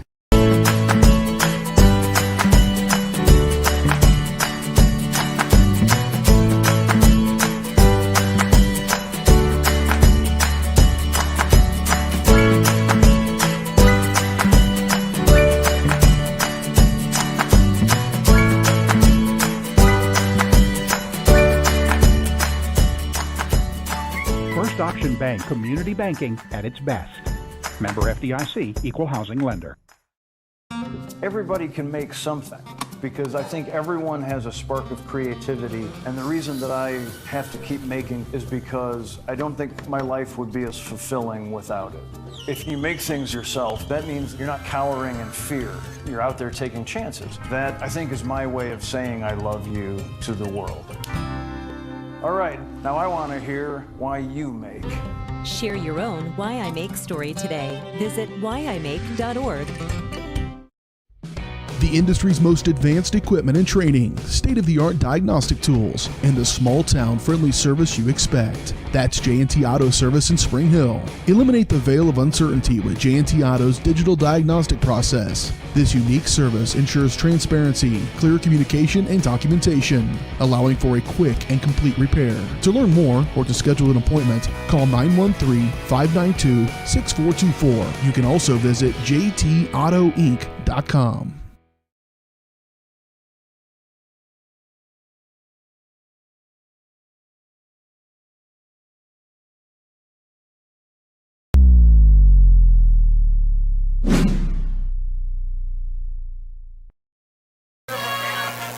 Welcome back to the halftime show. Tonight's halftime show is brought to you by Michael Grant at Farm Bureau Financial Services. Michael's goal is to help you plan for the unexpected and protect your future. Getting to know you and the things that are most important to you helps them customize the right plan for your needs. To learn more, visit them at 117 South Main in Spring Hill or call 913-592-2336. Spring Hill came out a little bit, won't say flat to start the game, but Paola definitely came out hitting on all cylinders. Spring Hill was kind of a little bit slower off the gate, but after that first, after they answered the Paola touchdown, hung 3 more unanswered on the board, capitalizing on a huge turnover on the kickoff return by Paola, punching in for a 28-7 lead to go to the halftime with 3 touchdown lead. Coach Feeback's got to be happy about the performance from his squad so far. Oh, I mean, absolutely. Paola's going to do some things different when they come out. They're well coached. They're traditionally strong program, so they're going to, they're not going to come out and do the same exact thing that didn't work. So, while Spring Hill needs to continue what they're doing, they also have to be ready to change on the fly because, Paola's going to have to throw. They're going to have to do something, even if it's some little things to the outside, to the running backs, get them involved in the game. Spring Hill just needs to be ready to modify that, and if they can get Pipkin going like he has been in the running game, and keep Paola's offense off the field this half. Yeah, they did a great job of that, down the second quarter, and part of that Paola did kind of shot themselves in the foot with a couple, but again, Spring Hill did the work they needed to do to keep Paola, keep the ball, making sure that they wound time off the clock, kept things going, and on the defensive side, touched on it a number of times. Make sure the bend and not break. Make sure that you keep the line of scrimmage covered. You might give up some of the deep runs, but Paola, they're a balanced squad, but they're not a team that's going to beat you with the deep throws. Exactly. We've seen that tonight. Again on the 2 opportunities closing down the second quarter, where Moala tried to find Newkirk.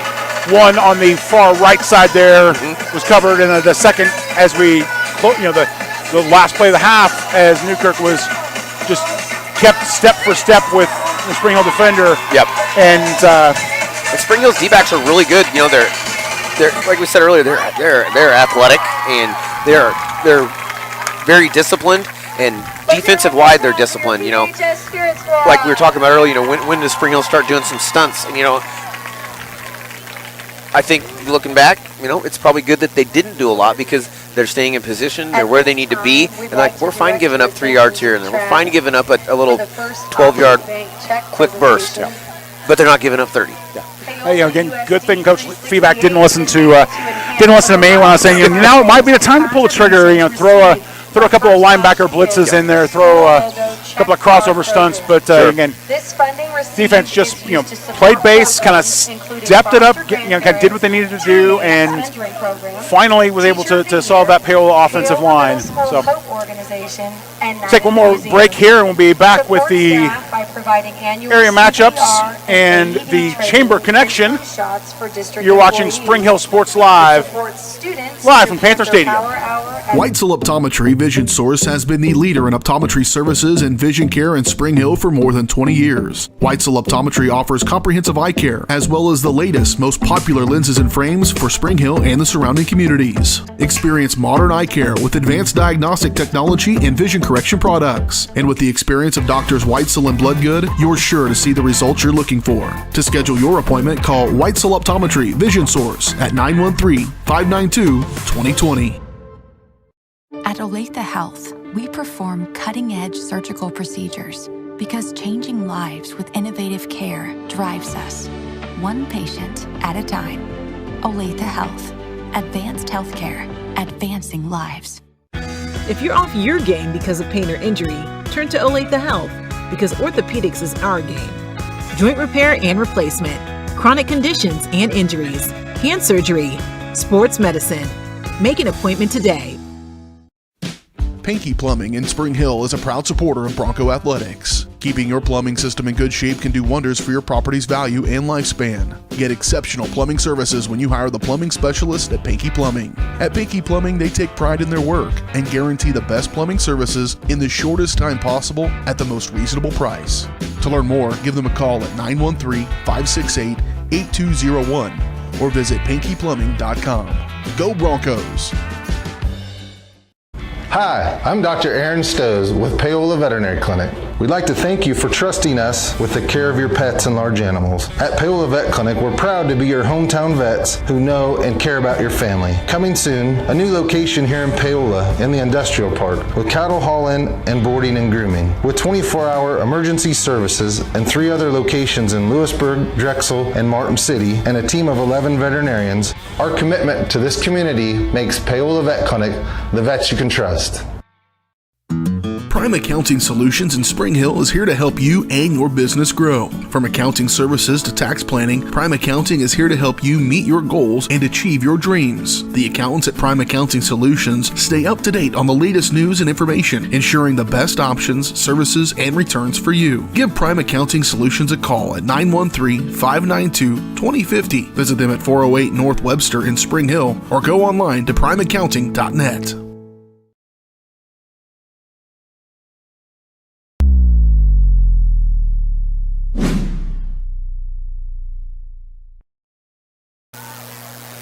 Welcome back to Panther Stadium. John Roshko alongside Matt Jones. Bring you Spring Hill Sports Live. It's time for the Chamber Connection brought to you by the Spring Hill Chamber of Commerce, reminding you to support our community and shop local. Keep up to date with Chamber events by visiting them online at springhillks.org. And we're blessed tonight with a fair number of great connections. Great pass plays from Spring Hill to pick from. But the one that stands out for me is the little bubble screen down here to, my brain is Pipkin. just on Pipkin. Yep. Yeah. Again, I was, play that Spring Hill's run and had success with, throwing that screen to the wide receivers in motion. Yep. But, in this, tonight kind of taking advantage of the Paola, defense, finding Pipkin in the backfield, defender 3 yards off, give him 3 yards cushion, and clear runs, whether he goes breaks left, breaks right, and quick little jab step, froze his defender, cuts back left, and puts the points on the board. And it's a safe throw, and Spring Hill's obviously shown that they can do the low percentage ones too, but that was a good play to finish on the half. It was safe, it was effective, and you're giving it to one of your best athletes on the field. Yeah, I mean, and even if he had gotten wrapped up early, it's still throw it to the line of scrimmage. You're not going to lose anything. You still got another shot at it. But again, great work there by Spring Hill. Again, that's the Spring Hill Chamber of Commerce connection of the night. Now take a look around the rest of the area. Tonight's area matchups are brought to you by Apex Massage Therapy. Massage isn't just a luxury, it's a way to a happier, healthier life. Kylie at Apex Massage Therapy knows your aches and pains may be the same as others, but your treatment plan doesn't have to be. Schedule your appointment by calling 913-575-1079. That's Apex Massage Therapy, 913-575-1079. I think I might be giving Kylie a call after the weekend I am having upcoming, but I digress. So, taking a look around the league, we'll start with some Frontier League action. Lone School out of league action. Bonner Springs heading west to Tecumseh, Kansas, taking on Shawnee Heights Thunderbirds. Bonner Springs leads that one 14-7. Ottawa Cyclones, traditionally a team that's struggled a little bit. They are not struggling tonight. 35-0 lead over Baldwin. Poor Baldwin, they've got low numbers. Yeah, they say Baldwin, you kind of feel bad for them. We'll touch more on that after we wrap it up. Eudora Cardinals, 3 field goals, putting them up 9-0 over Piper. Tonganoxie bouncing back after a rough week 1 opening, leading Lewisburg 21-6. Our contest here again, Spring Hill up 28-7 over Paola. Broadening the look around a little bit, the area, Basler Linwood up 21-0 on Leavenworth. Lansing Lions leading Turner 21-0. No score yet in the Battle of Shawnee Mission. I think we may just have a score not being reported there. Olathe North handling Gardner Edgerton 26-0. One of the battles of Olathe. Olathe Northwest leads Olathe East 6-3. And now getting around to the big ones as we've talked about the some of the big things. Battle of Blue Valley North over West 28-0. Blue Valley Southwest 21-7 over DeSoto. Blue Valley Tigers 28-7 over defending 4A state champs St. James Academy Thunder. But folks, hold on to your hats. Also with a 28-7 score line, Bishop Miege down to Blue Valley Northwest. In two of the traditional powers from 2020, again, they did the defending champion and runner-up, both down 3 touchdowns. Now, mind you, Bishop Miege playing a Blue Valley 5A school, they're kind of playing up a weight class, and they play a lot more larger schools in the area there in the Kansas City Metro. But still, that's not a result that I think a lot of Bishop Miege fans were expecting so far. And the EKLs, that's a really tough conference, and Miege and St. James usually are just fine, but every team, everybody has a down year. Yeah. Well, and as we've talked about, with everybody making the playoffs, you're having that opportunity with Week 9 as a play-in game. It's not necessarily how you start the year or you do the middle of the year. It's all about making it to that second season, survive in advance. Yep. And that is where a team with the experience of Bishop Miege and the coaching of Bishop Miege excels. Well, they play 6A schools, 5A schools all year, and then they come play 4A schools, and 4A schools haven't seen athletes like that. They kind of lick their chops a little bit coming in, and I remember a few years ago, Miege went down to Altamont, Labette County, and played a game down there, and they won big. Miege did, and you just kind of feel bad for Labette County's not a real football powerhouse, but they'll have some good teams here and there. But it was one of those where that was a big moment for them. They won a couple playoff games, and then it's like screeching to a halt. Miege comes to town. Absolutely. Again, as we talk about that overall record determining your seeding, and again, Altamont County, Labette. Sorry, apologies to them if I flipped it, but they kind of have a little bit easier regular season schedule and earn that higher seed, and then again, now it's fortunate for them that they have that as opposed to the the opposite problem, Bishop Mier, or if they'd had to come up and face the Bishop Mier squad, sure, taking that 3-hour bus ride and then just getting smacked around. I remember, I was fortunate, grew up in Wichita, played for Wichita High School East, and we only had one really big road trip a year. We went to, we had a home and home in Dodge City. Mm-hmm. We played Emporia as one of our regional playoff squads, but that road trip to Dodge City, I'd heard, came in as a junior, and I'd heard so many bad things about it because Dodge City, Garden City, both of those just absolute powerhouse programs out in western Kansas. And so we come in thinking, oh my God, we're driving 4 hours on a school bus, stopping at a bad buffet to eat our pregame meal. And then lo and behold, we came in, we hit our stride, we knocked off Dodge City, and let me tell you, that bus ride back was a whole lot shorter. I bet it was. I'll bet. But teams are back out on the field warming up. We'll take one last break and then be back for the third quarter. You're watching Bronco football on Spring Hill Sports Live.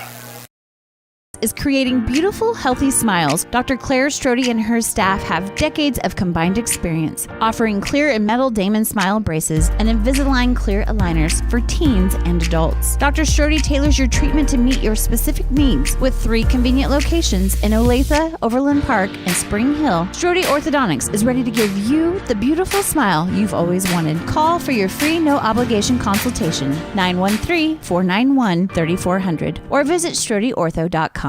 Elliott Insurance Group is a proud supporter of Spring Hill and USD 230. At Elliott Insurance Group, we work, live, and shop in our local communities, serving Miami and Johnson counties for more than 45 years. Elliott Insurance Group understands your needs. As an independent insurance agency, Elliott Insurance Group works with numerous carriers to find the coverage that best fits your needs. In Spring Hill, call 913-592-5552 or visit ElliottInsuranceGroup.com. Are you ready for a new kind of internet? Then it's time for Go Brawley. It just works. Go Brawley is changing what is possible, reliable and fast. Affordable with plans starting at just $34.95. No throttling, no tricks. More upload speed and the best service. Just ask our customers. Experience a new kind of internet. For more information, call 913-837-4678 or visit GoBrawley.com. Go Brawley, it just works.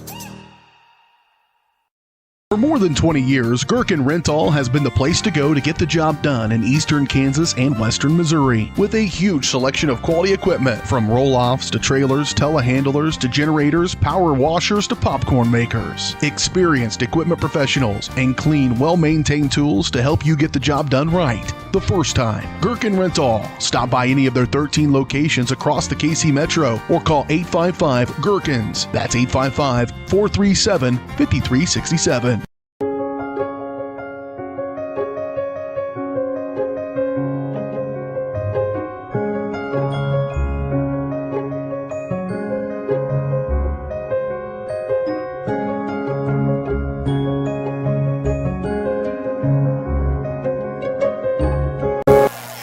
Welcome back to the second half of play. Spring Hill receives and breaks off a big run. 30 yards on the kickoff return there. 30-yard return there. Flags on the play, though. Hale is pointing like they picked up the ball, but I think the runner was down. Zach Knowlton picking the ball up on the 20 and finding a couple blocks, getting forward to the 45. One flag at the 46, one on just on the opposite side of midfield. We'll see what the call is. Our tripod's slipping on duty here as we nudge it just a smidgen more. 28-7 with 11:49 to go here in the third quarter. Come on.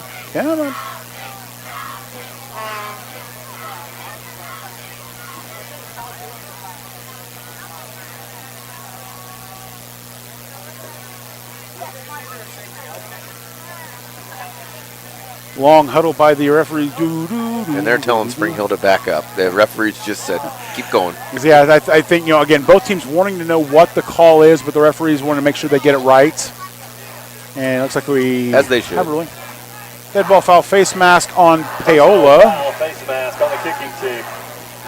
Sideline warning. All right, so. All right. I guess he was just telling them to go away. Yeah, I was like, we'll get to you guys in just a second. Let us make sure. And again, obviously, I think he's wanting to. I think the extended conference was more about the sideline warnings than the face mask, but that'll give Broncos great field position to start the second half, as they're going to be in Paola territory.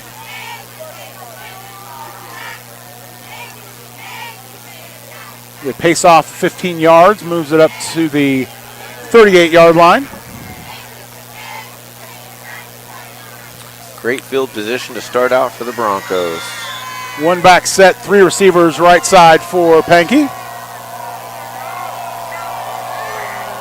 Motion, handoff up the middle to Pipkin. He picks up 3 yards. Ball carrier number 2, Drew. Now Spring Hill's getting the surge on the line of scrimmage. Pipkin didn't even see a Panther until about 3 yards downfield. 44, Pregame there for the Panther defense. Spring Hill going to 3 yards on a cloud of tire pellets route. Second down and 7.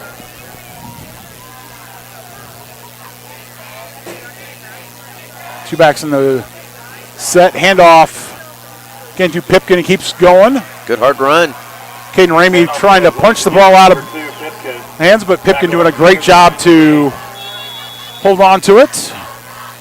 Is going to get a first down as the tackler was number 32, Cutter Mead. Side judge on the backside waves the chain crew 10 yards up the field.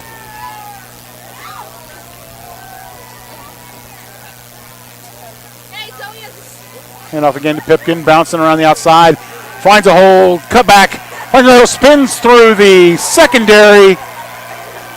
Tailback number 2, Pipkin with the great burst of speed coming around the corner. Nice shifty moves. Tackle on the far boundary. Able to accelerate through the hole and get to the 13-yard line. First down 10 from the 13-yard line. And handoff again up the middle. And as you said, Spring Hill definitely having their way with the Paola line. They are. To start the second half. Number 2, Pipkin with the carry once again. Pipkin almost, as he's getting up to the line of scrimmage, he's almost, I don't want to say tentative, but he's almost. I noticed that. He's expecting to be hit sooner, and then he's like, wait a second, I still have room. And, it's got to shift that mindset. And but again, when you've played a team like Paola and played that entire first half and have been getting hit right at the line. Absolutely. Knowlton motions, right handoff. Pipkin cuts back up the hole, dodges. Touchdown. Sidesteps.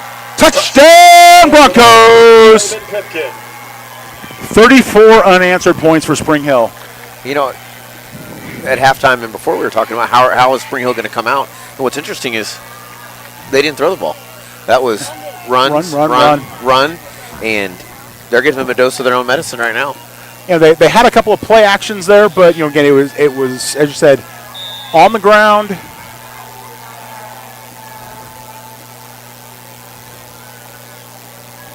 Russo skies it through the uprights. Easy chip shot for the extra point. It's now 35-7. We'll see what changes Paola's made on the offensive side of the ball. See if Paola can answer. See if Coach Jumpert is able to inspire his squad, at least on the offensive side of the ball in the half. Big thanks to all of the sponsors that help us bring you Varsity Sports Live productions throughout the course of the season. Spring Hill Sports Live is presented by Strode Orthodontics. Make sure you keep your smile shining at one of the 3 locations in Spring Hill. Again, that's Strode Orthodontics. Presenting sponsor, Spring Hill Sports Live. We'll be at Strode on Tuesday afternoon. Kids with braces, yeah. My daughter just got hers off. Obviously, I would come, but living up in Kansas City, we've got one up north for us. But again, that's a rite of passage almost. And it's round 2 for us. Yep. Yeah, we have one of those coming. So Russo with the ball on the tee. PA blasting a little Lady Gaga. Ball deep, hauled in at the 7-yard line. Return runs smack into the trio of Broncos, but scampers forward to the 23-yard line. Gus Wright, the return man. Gus Wright on the return there, doing a great job to hold on to it as he just kind of runs smack into the wall there, and great work by special teams for Paola to keep that coverage. First down and 10 from their own 23-yard line. Paola starting their drive from the 23-yard line.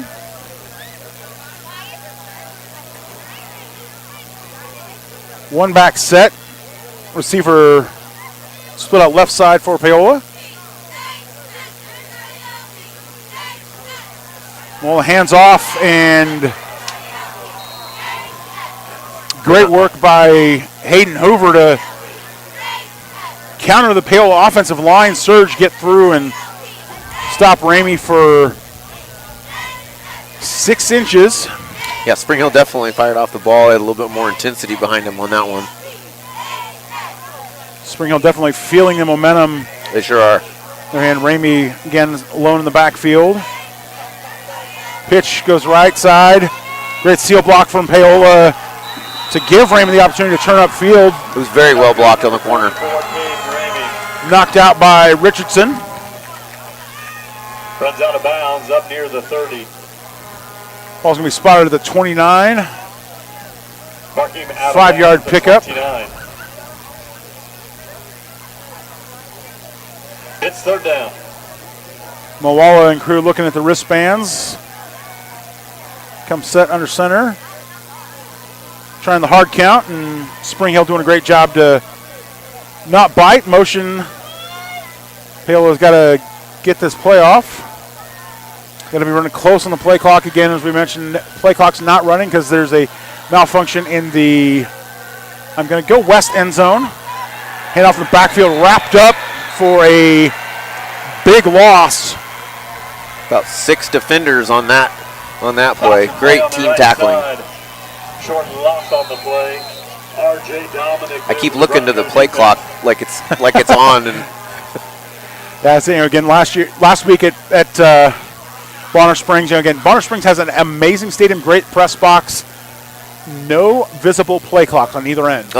So again, it's one of those things. It's the luxury. I sit here and talk about this because when I grew up there, we were lucky to have stadium clocks on some of the fields we play on. Ball back end over end punt, hauled in by room to Norton. run. Splits the coverage and has a blocker. Tiptoes. Cut back up to the 20-yard line. Good downfield blocking, and that's a common place to get a penalty against the return team. He did a good job staying in front of him. And yeah, again, not often you talk about the special teams play, but in that case, Mark Debiak doing great work, making sure he doesn't block his man in the back, wait until he turns, getting the outside, giving Knowlton just enough room to do a jab step, cut back, and then reaccelerate to the outside. It almost seems like Paola kind of outkicked their coverage because Knowlton had 30 yards before he even got to make contact. One receiver top of the set for Pankey, and he's going to find him. Crossing route. Fastball's incomplete, a little low. Pass was low for Carter Mead. Again, good throw in terms of position because he put the ball right where Mead was the only one that was going to be able to catch that ball, but it would have been a really good catch. It would have been difficult, sliding on the ground for it. And unfortunately, Mead not able to get low and scoop in. The delayed play action pass. Skating around the outside, cuts back, has a first down. Shoestring tackle by Brody Stewart. Good scamper, good speed getting outside. The only thing I can critique is that he needs to carry the ball on his other arm. Yeah, me living dangerously there. His ball on his right side is First down, goal to go. but able to pick up first and goal for the Broncos. 2 backs in the backfield. Handoff up the middle to Pipkin. Stutter steps forward and ball's going to spot on the 3-yard line. So 5-yard gain there for Pipkin. And rolling into the crowd, and Pipkin's interesting because he's such a power runner, but he's got his moves. He's got super quick feet. it reminds me a lot of Barry Sanders, Wichita North product. Yeah. Detroit Lions player. Touchdown, Broncos! Touchdown, So we're talking about Pipkin keeping those legs moving, keeping that low center of gravity, doing the work. And once again, Spring Hill is just keeping the hammer down, efficient on offense, exploiting Paola's weaknesses. I promise you we'll show you the scoreboard here in just a second. I'm having a little bit of our Gorilla Pod is not liking me tonight, but trust us, Rocco Russo sticks it through the uprights. We'll be right back. Take a quick break. You're watching Broncos football on Spring Hill Sports Live.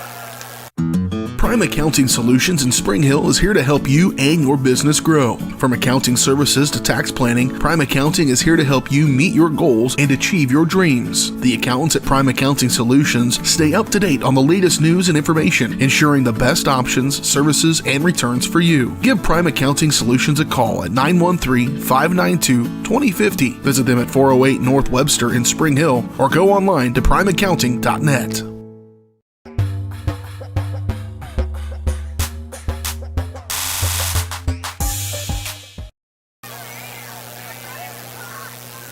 Spring Hill ready to set the kickoff. Rocco Russo gets the ball and gives it a few squishes to make sure that all the bladder is in the right spot. And there truly is a science to that when you see the kickers doing that. But I believe it. Russo chips that one high, spinning end over end, takes a bounce. Live ball picked up by Paola, and I don't think they were sure which one was going to get it. Short 4-yard return there for Younger before he's wrapped up by a trio of Broncos. I'm just going to go reset. Oh, go on.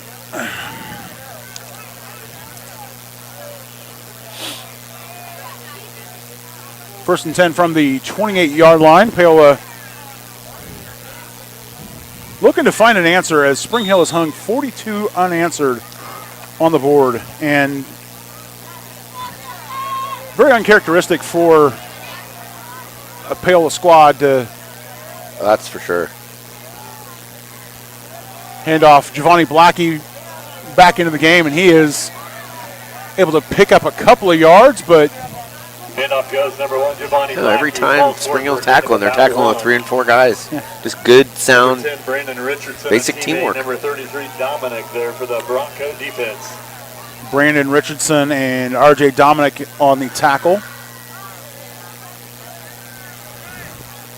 And Paola in the 2-back set. I said that's one of the things that it surprises me that Coach Dumpert has not used Giovanni Blackie more. Sure. And again, same thing last week. He did not feature heavily. Bonner Springs cut him out early. 2 times in a row here to try to get him going. And this is kind of the way that he's kind of finding in those holes, picking up 6 yards there. It makes me wonder if, with the success that Giovanni Blackie is seeing with the Spring Hill line, I'm curious if there was some sort of off-field reason that he was not featured in the lineup, whether it be classroom injury. Again, don't want to speculate, but again, just curious. Maybe he was to see, sick and he's trying to get him healthy, or something. There's some, just curious what has kept him off the field, but and he's in the backfield again. Gets the pitch, gets a great seal blocker on the outside from Ramey, flies pay dirt.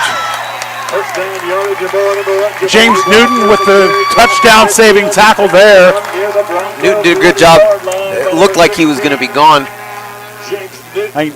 James Newton realizing, if I don't lay out for this, he's gone.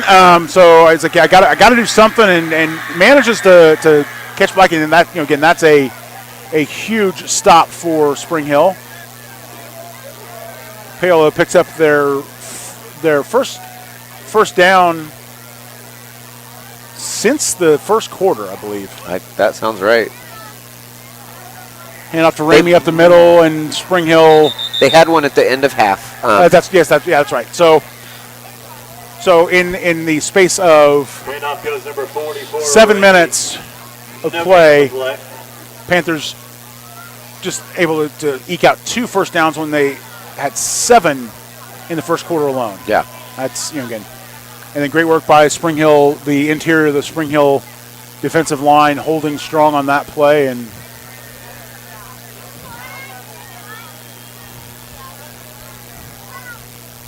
clogging Ramey's options there. Second 10, Moala rolls out, has an open man on the right side. That's one of the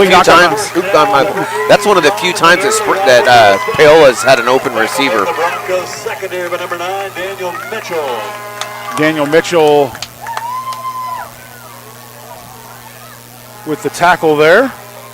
First down 10 from the Broncos 25-yard line. And again, as soon as I say the Panthers have struggled making first downs, they're finding their stride, which is good for them. Happy to have an exciting contest. Moala airs it out deep, and that's going to be offensive pass interference, in my opinion. It seemed like the only thing the Spring Hill player probably didn't do right was he didn't turn his head and look at the ball. That ball, to me, that ball was not catchable. I mean, it was a good 2.5, 3 yards behind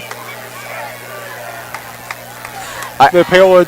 I think if the Spring Hill defender would have just turned his head a little bit, it probably would have been nothing. But yeah, that's as they say, hindsight's 20/20. But Paola is the home team. Hey, you never want to say that a team gets the calls just because, but it's it's hard to call the defense, or it's hard to call the offense for offensive pass interference when you're down 42-7. Also true. I mean, if it is, it is. But yeah, and like I said, that one was a close one again, and it's a. Don't get me wrong, it's a fair call. It's not because again, since the Spring Hill defender didn't turn around, but pitch to Giovanni Black, and he gets through, is able to pick up 3 or 4 yards.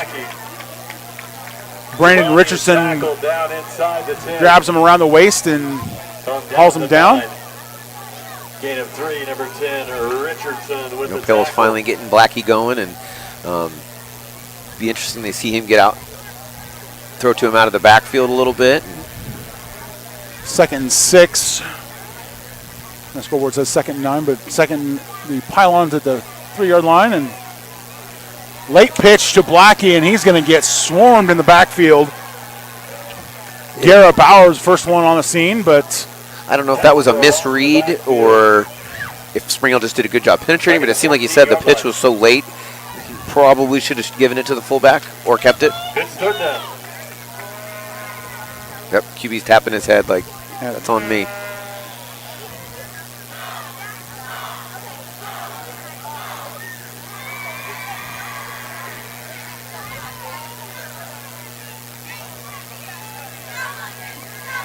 Play clock winding down for Moala. Comes set under center. Blocking his slot. Paola flushed out of the pocket by Paola, and there's going to be a flag in the backfield. And there's going to be another flag thrown as you see the white hat drop his hat. Is that a late hit? I was going to say the hat is a late hit for sure because 77 for Paola came over and put a little love tap. And he's still arguing. His teammates are trying to get him away. Not sure what the first flag for. There's a Paola Panther down.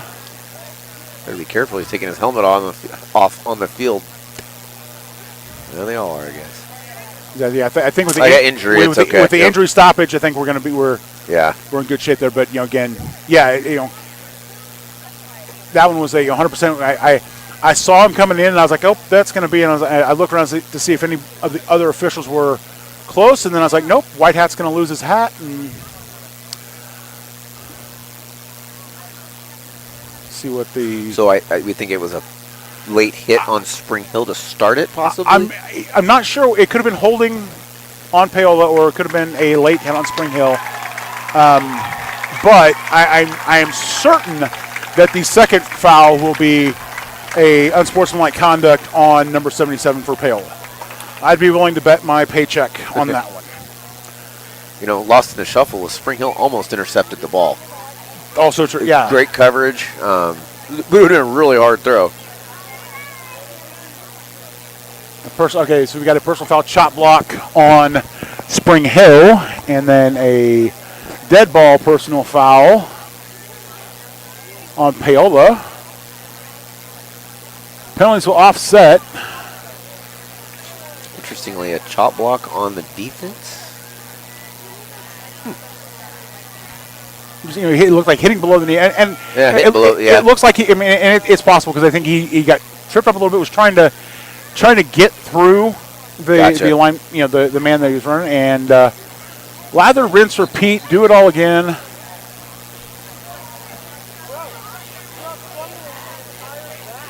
Chain crew showing a little bit of confusion on the far side. Should be 1st and 10 because the offsetting fouls, once we find the spot.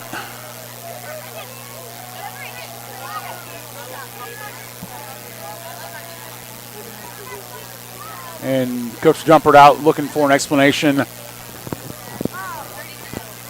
on something. Looks like he's stepping back satisfied-ish. Well, Phil was lucky that there was offsetting penalties because. Yeah, that's one of those things that 77 was lucky that his teammates were able to corral him, and kind of calm him down, or he'd have been watching the rest of the contest from the locker room. I think you're right about that. Pitch to Giovanni Blackie. He finds a hole, scores through. Touchdown saving tackle there again by Knowlton. Is there an echo of the PA? No, it seems like it. Just again, just two minds knowing the game, and that's right. Again, Knowlton doing a great job there, just wrapping up, tangling up Blackie's legs and hauling him down inside the 10. 1st and goal for Paola. That's a tough tackle to make too, being the lone man back there. You're it against a good athlete. Handoff to Blackie. This time, the entirety of the Spring Hill defensive line gets through. Keanu Tifau leading the charge. One of a trio of Broncos surging through.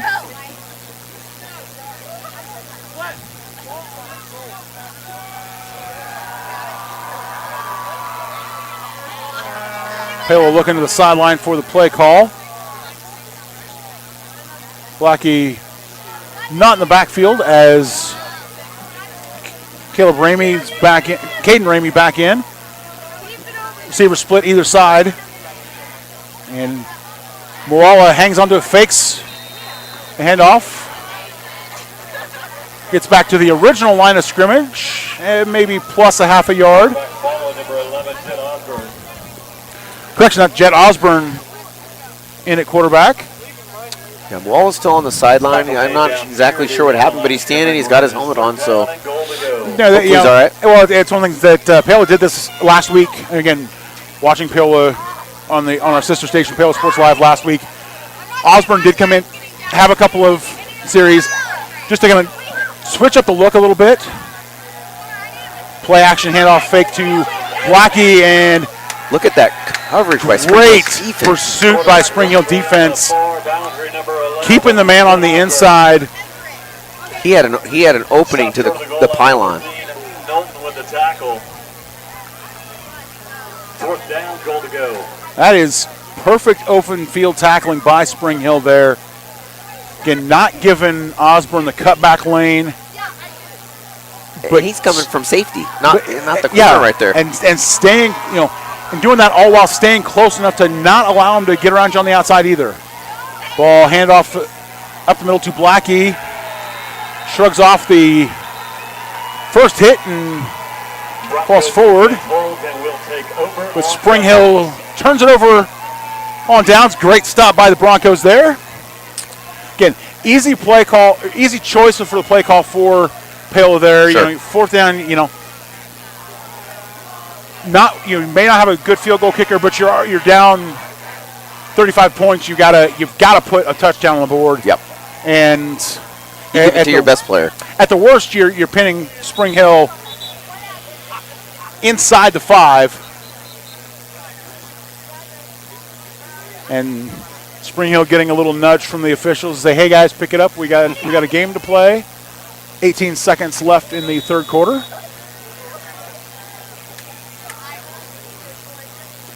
Two receivers right side. Handoff up the middle. Pinballing his way up to the just outside the 5-yard line. Little breathing room now. That'll take us to the end of the 3rd quarter. 4's up on the sidelines. That is the end of the 3rd quarter. You're watching Spring Hill Sports Live. Broncos football. Come back for the 4th quarter right after this. Stay tuned to Spring Hill Sports Live. Hers Incorporated in Spring Hill is the area's premier small engine repair shop. Before you place that faulty trimmer or mower, bring it to Hers and let their experts get you back to work. Hers also takes care of hydraulic hoses, cylinder reseal, and mechanical control cables, such as push-pull, brake, throttle, and more. Plus, they carry quality equipment like Bobcat mowers, Steiner tractors, grass trimmers, and more. Hers is even a UPS drop-off station. To learn more, Come and visit us at hersinc.net. Call Hers at 913-247-3530.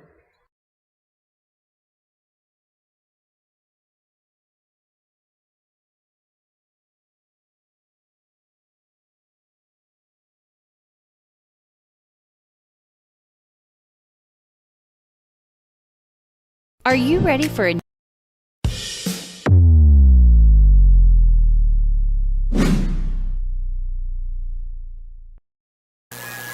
Welcome back to Paola, Kansas. Pushing up buttons. It's like monkeys typing Shakespeare. We'll get back to the live action here. Handoff up the middle to McConna, but The Broncos. McKenna. Paola's got an injured player. 63, Isaiah Taylor. Gus Wright hobbling off for the Panthers, and Spring Hill taking the opportunity to make a switch as well. Spring Hill trying to get the ball out of their end zone. And Pankey with it. Pipkin is hip pocket. Pankey airs it out, has the 1st down. And a little bit more, rolls to the 20-yard line. Pass is complete, number 80. Cameron Crotchett with the grab and roll there, and is that his first catch of the day? He's been thrown to a few times. Targeted a few times. I believe that is his first catch of the day, and what better way to do it than earning a 1st down on a 3rd and 8 in the end zone, and 2-back set. Pankey hands off to Pipkin. Pipkin stuffed at the line of scrimmage. Great work by Paola there to plug all the gaps there and hold firm. I would assume we'd see a pretty steady dose of Pipkin from here on out. And Coach Feeback definitely looking to work as much time off the clock as he can. 10:17 to go. Low snap, but Pipkin able to recover it. Stumbles a little bit in the backfield, but looks like falls tripped 4 over for his feet 2. a little bit. Once again, number 2, Draven Pipkin. Blade of plastic jumped up and grabbed his feet there. And up to the 22-yard line.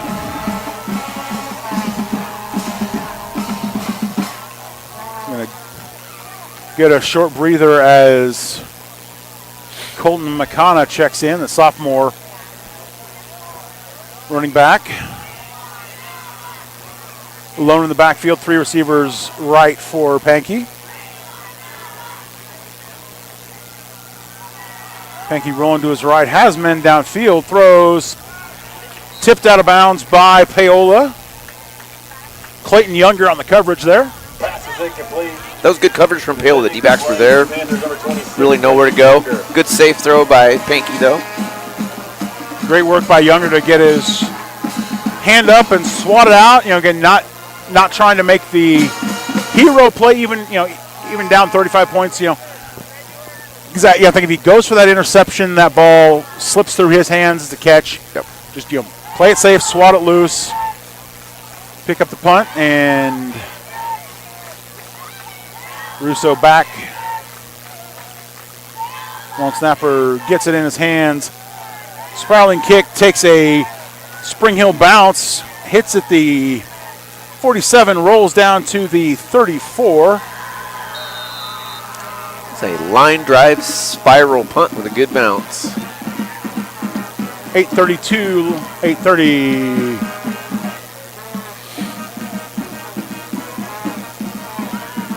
Clock stopped briefly on the change of possession, but winds it up. Referee switching the ball as Paola sends those in from the sideline. Looks like Paola's keeping the starting quarterback on the sideline. Osborne back in. Probably a wise move at this point. Yeah, you expect to see both sides with 7:50 to go. If Paola can't answer on this drive, expect to see a lot of. And we got false start. Flags flying, whistles blowing.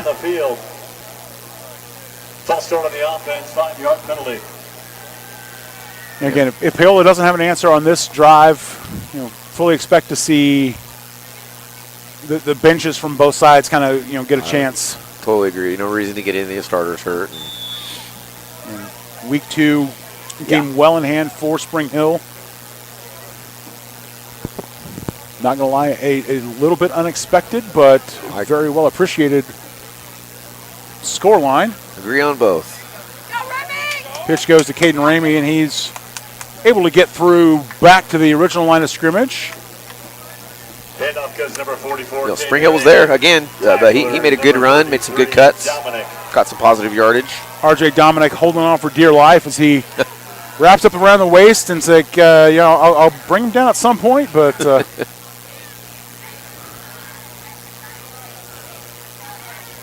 Paola looking at the wristbands.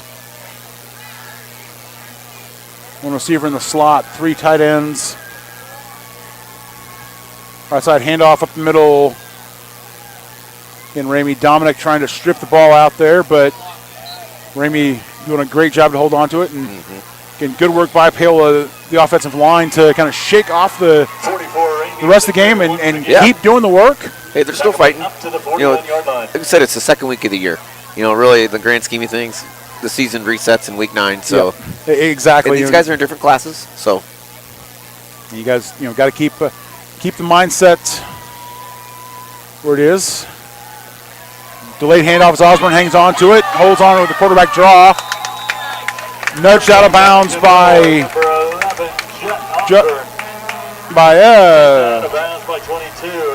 Jamon Beck. Thank you to the PA announcer. My glasses and my eyesight failing me as the light goes away here. And Paola, great work from Beck to keep pursuit angles up and push Osborne out. We're just talking about putting the backups in. I think Spring Hill might be sprinkling a few on defense, it looks like. And backup quarterback. Luke Metcalf's over there warming up on the sideline. And see the Paola also doing that as number 88 came in and had to pause for a second as he picked up a wristband from his partner. Samuel Johnson coming on the field as the sophomore.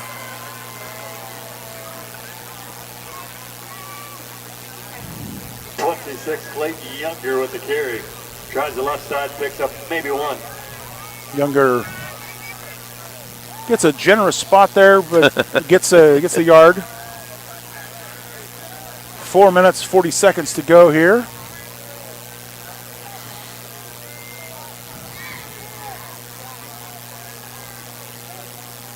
Newkirk, lone receiver, right side of the near hash for Paola. Pitch.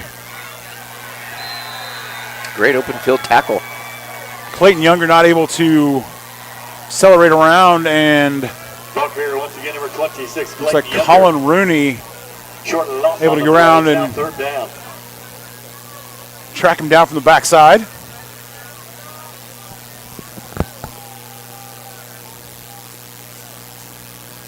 Porter Jones checking in for Spring Hill. Play action, Osborne looks to throw. Newkirk has it, catches it. His first of the night.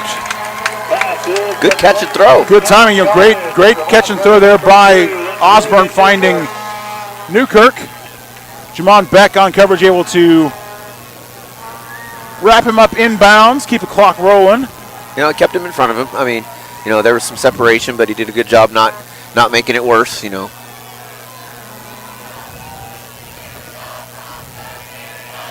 Osborne again steps back, has a man wide open, back of the end zone, but just a little bit too deep for Clayton Forrest. Over the head of the intended target, number 30, Clayton Forrest. And he was definitely open on that one.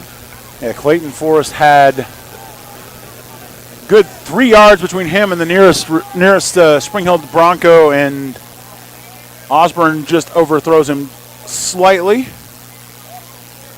Maybe a combination of Osborne overthrowing and Forrest underrunning the route. And that could be too. Again, Osborne on the keeper, shrugs off one tackle before he gets knocked out of bounds. Brandon Richardson nudging Osborne out at the 14. Third and a long 5 for Paola.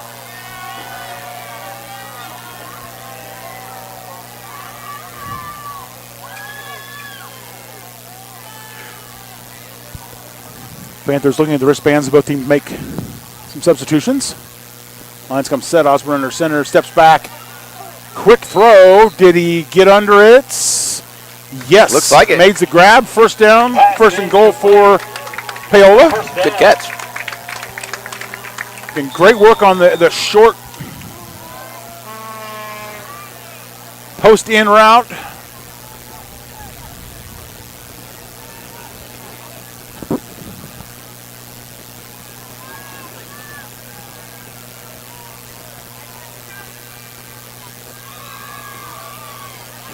Up the middle, and Paola still with it. Brought down just shy of the end line. Handoff goes number 40. Couple inches away. Gus Wright not quite able to keep on his feet, but Osborne with the quarterback draw there. Quarterback run play. Little sneaker finally answering for Paola. Stopped the string of 42 unanswered points. Answer though looks to be too little too late as we, I kind of forgot we were in rolling clock mode there through the second half, and under a minute to play here as Paola steps on to kick the extra point. And Paola calls a timeout. It's not very often that the Paola Panthers have the running clock against them. That is very true.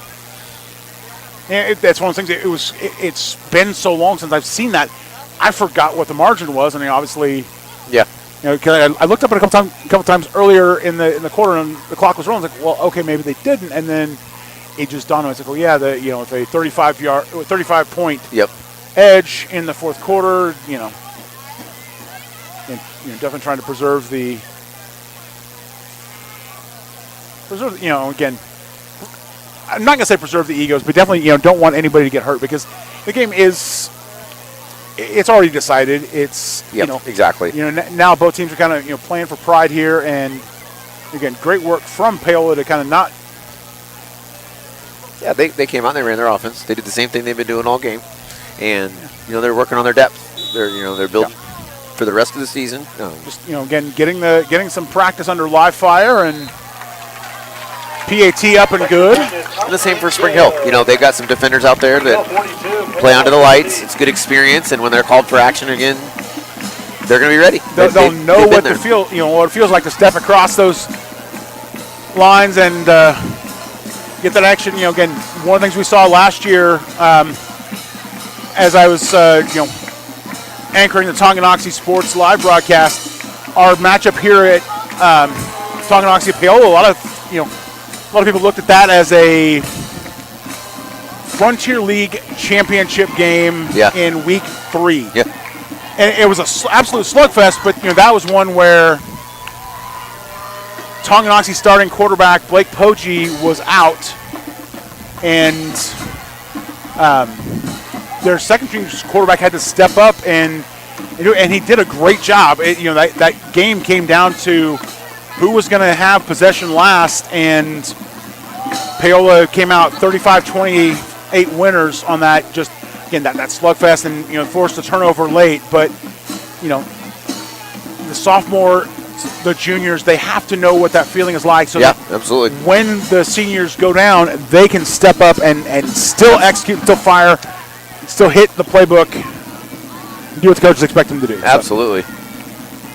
Especially at a small school, you don't have 30 seniors on your team. You don't have another 30 or 40 juniors. You have to play underclassmen. Yeah. And the kick spirals out of bounds. Now, of course, you say that Bonner Springs, when 23 seniors on their roster. That's amazing. Yeah, again, and they're not all starters, but to have that luxury of 28 seniors. Play. You can field an entire team with just your seniors. But whether they play or not, they're leaders. They're mature. Exactly. They know what's going on. They've been in the program. It's good depth.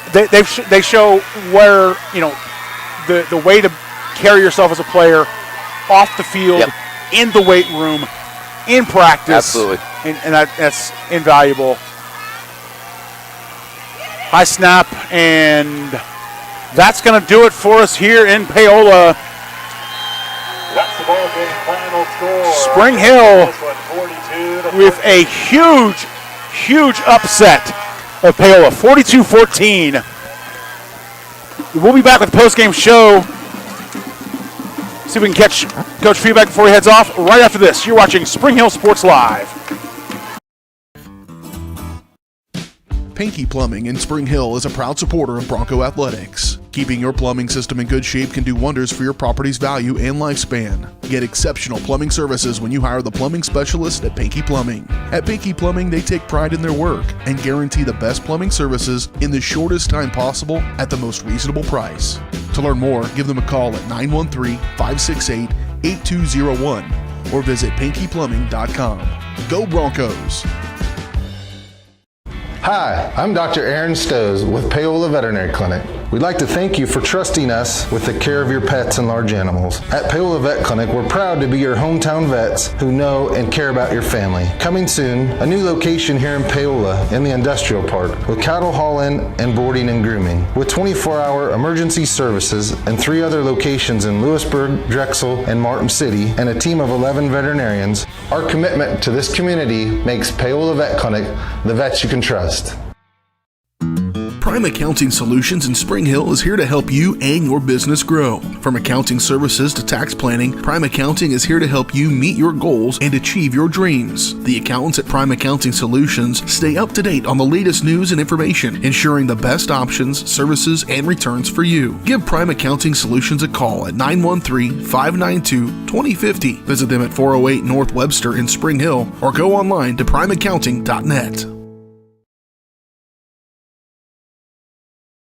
Great collision on the field? Awesome. An awesome collision on the road? Not so great. If that bad play does come your way, take your car to Shoemaker Collision and Paint Center.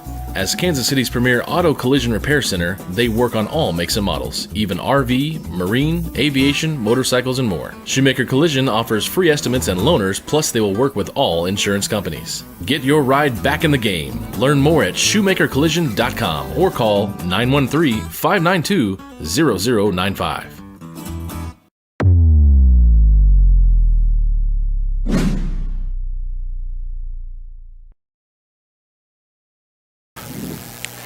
Welcome back to Panther Stadium. John Roshkoff alongside Matt Jones. Scoreboard shut off, but again, spring. I can't blame the crew at Paola for getting that out of here as quick as possible. As Spring Hill runs out 42-14 winners over Paola, moving to 2-0 on the season, 2-0 in Frontier League play. Panthers fall to 1-1. And you can see on the far sideline the student section racing onto the field. And before we get to some of the area matchups and kind of touch on thoughts on the game, that's, I think, my biggest takeaway from this is how much it changes the atmosphere to have full stadiums and full student sections back. Oh, absolutely. They're excited. Their families are right there, and their friends are, welcoming them off the field. One of the things, we during the third to fourth quarter break, we look over on the far side, Spring Hill student section, all phones lighting up, and, again, you and I are the same generation, so we kind of, knew the old lighters at concerts. Yep. That's the new lighters at concerts, Yep. But Spring Hill student section gently, I'm not going to say poking fun, because they were just kind of vibing along with the Paola band as they were playing Hang On Sloopy, and it was just a great atmosphere. I have missed the student sections. I have missed that part of high school football. Totally agree. It's good to see him back. And, this is, Spring Hill doesn't beat Paola very often. And, hopefully this is a sign of things to come. And, this is a big win. They should enjoy it and then settle back down on Monday and get ready to go. Absolutely. Again, wait and see. Maybe Coach Feedback will come and join us. Not, we will kill a little bit of time, bring you some of the area matchups. Again, reminder, the area matchups are brought to you by Apex Massage Therapy. Massage isn't just a luxury, it's a way to a happier, healthy life. Kylie at Apex Massage Therapy knows that your aches and pains may be the same as others, but your treatment plan doesn't have to be. Schedule your appointment by calling 913-575-1079. Apex Massage Therapy, 913-575-1079. Head over to the 810 Varsity scoreboard and refresh for some latest action here. We scroll down past one of the best mascots ever, the Maryville Spoof Hounds, a team out of north part of Missouri. Got to give them some love here. They're winning 29-19 over Chillicothe. They're pretty solid. Now we'll get down to some scores that you more a little closer to home as we've rolled down to the Frontier League standing. Baser Linwood over Leavenworth 35-13. Bonner Springs still 14-7 over Shawnee Heights. I don't know if that's an update or what. Ottawa Cyclones hanging a 6th spot on Baldwin, 42-0 now. Eudora and Piper locked in a dogfight. I remember last time we checked in, it was 9-0 Eudora. Now Piper's battled back with a couple of touchdowns. Eudora answered with one of their own, 16-14 Eudora. Tonganoxie, Lewisburg coming back on them. Tonganoxie on the road to Lewisburg, leading 21-20. Game being carried on Tonganoxie Sports Live. Of course, our game here, 42-14 win for Spring Hill. Again, huge upset, as you mentioned. Spring Hill does not beat Paola that often. flat out, Paola doesn't lose that often. So again, great things for them to great things for Coach Treeback and his squad to build on. Olathe North 47-0 over Gardner Edgerton. One of the battles of Olathe Northwest is a final 13-6 over Olathe East. Good for them. That is the feeder school. I work at the middle school that feeds into Northwest. All right. St. James Academy Thunder still trailing Blue Valley Tigers 42-13. Bishop Miege has scored a field goal, but they're still trailing Blue Valley Northwest 42-17. And that will wrap it up for the Kansas side of the scores. And, again, I don't know if Coach Treeback normally comes over and talks to us, but after a statement win like that, I do not blame him for hanging out with his squad. And so absolutely, we will cut it loose here and thank everyone for joining us. Again, John Rochkold alongside Matt Jones. Make sure you're back with us next Friday night. I will be here. I'm not sure who my color man's going to be, but we'll be bringing you another road matchup for Spring Hill as they head down to Ottawa to take on the Cyclones. Kickoff for that game is 7 o'clock. Be on air at 6:30. And thanks for watching Spring Hill Sports Live. Drive safe and go Broncos.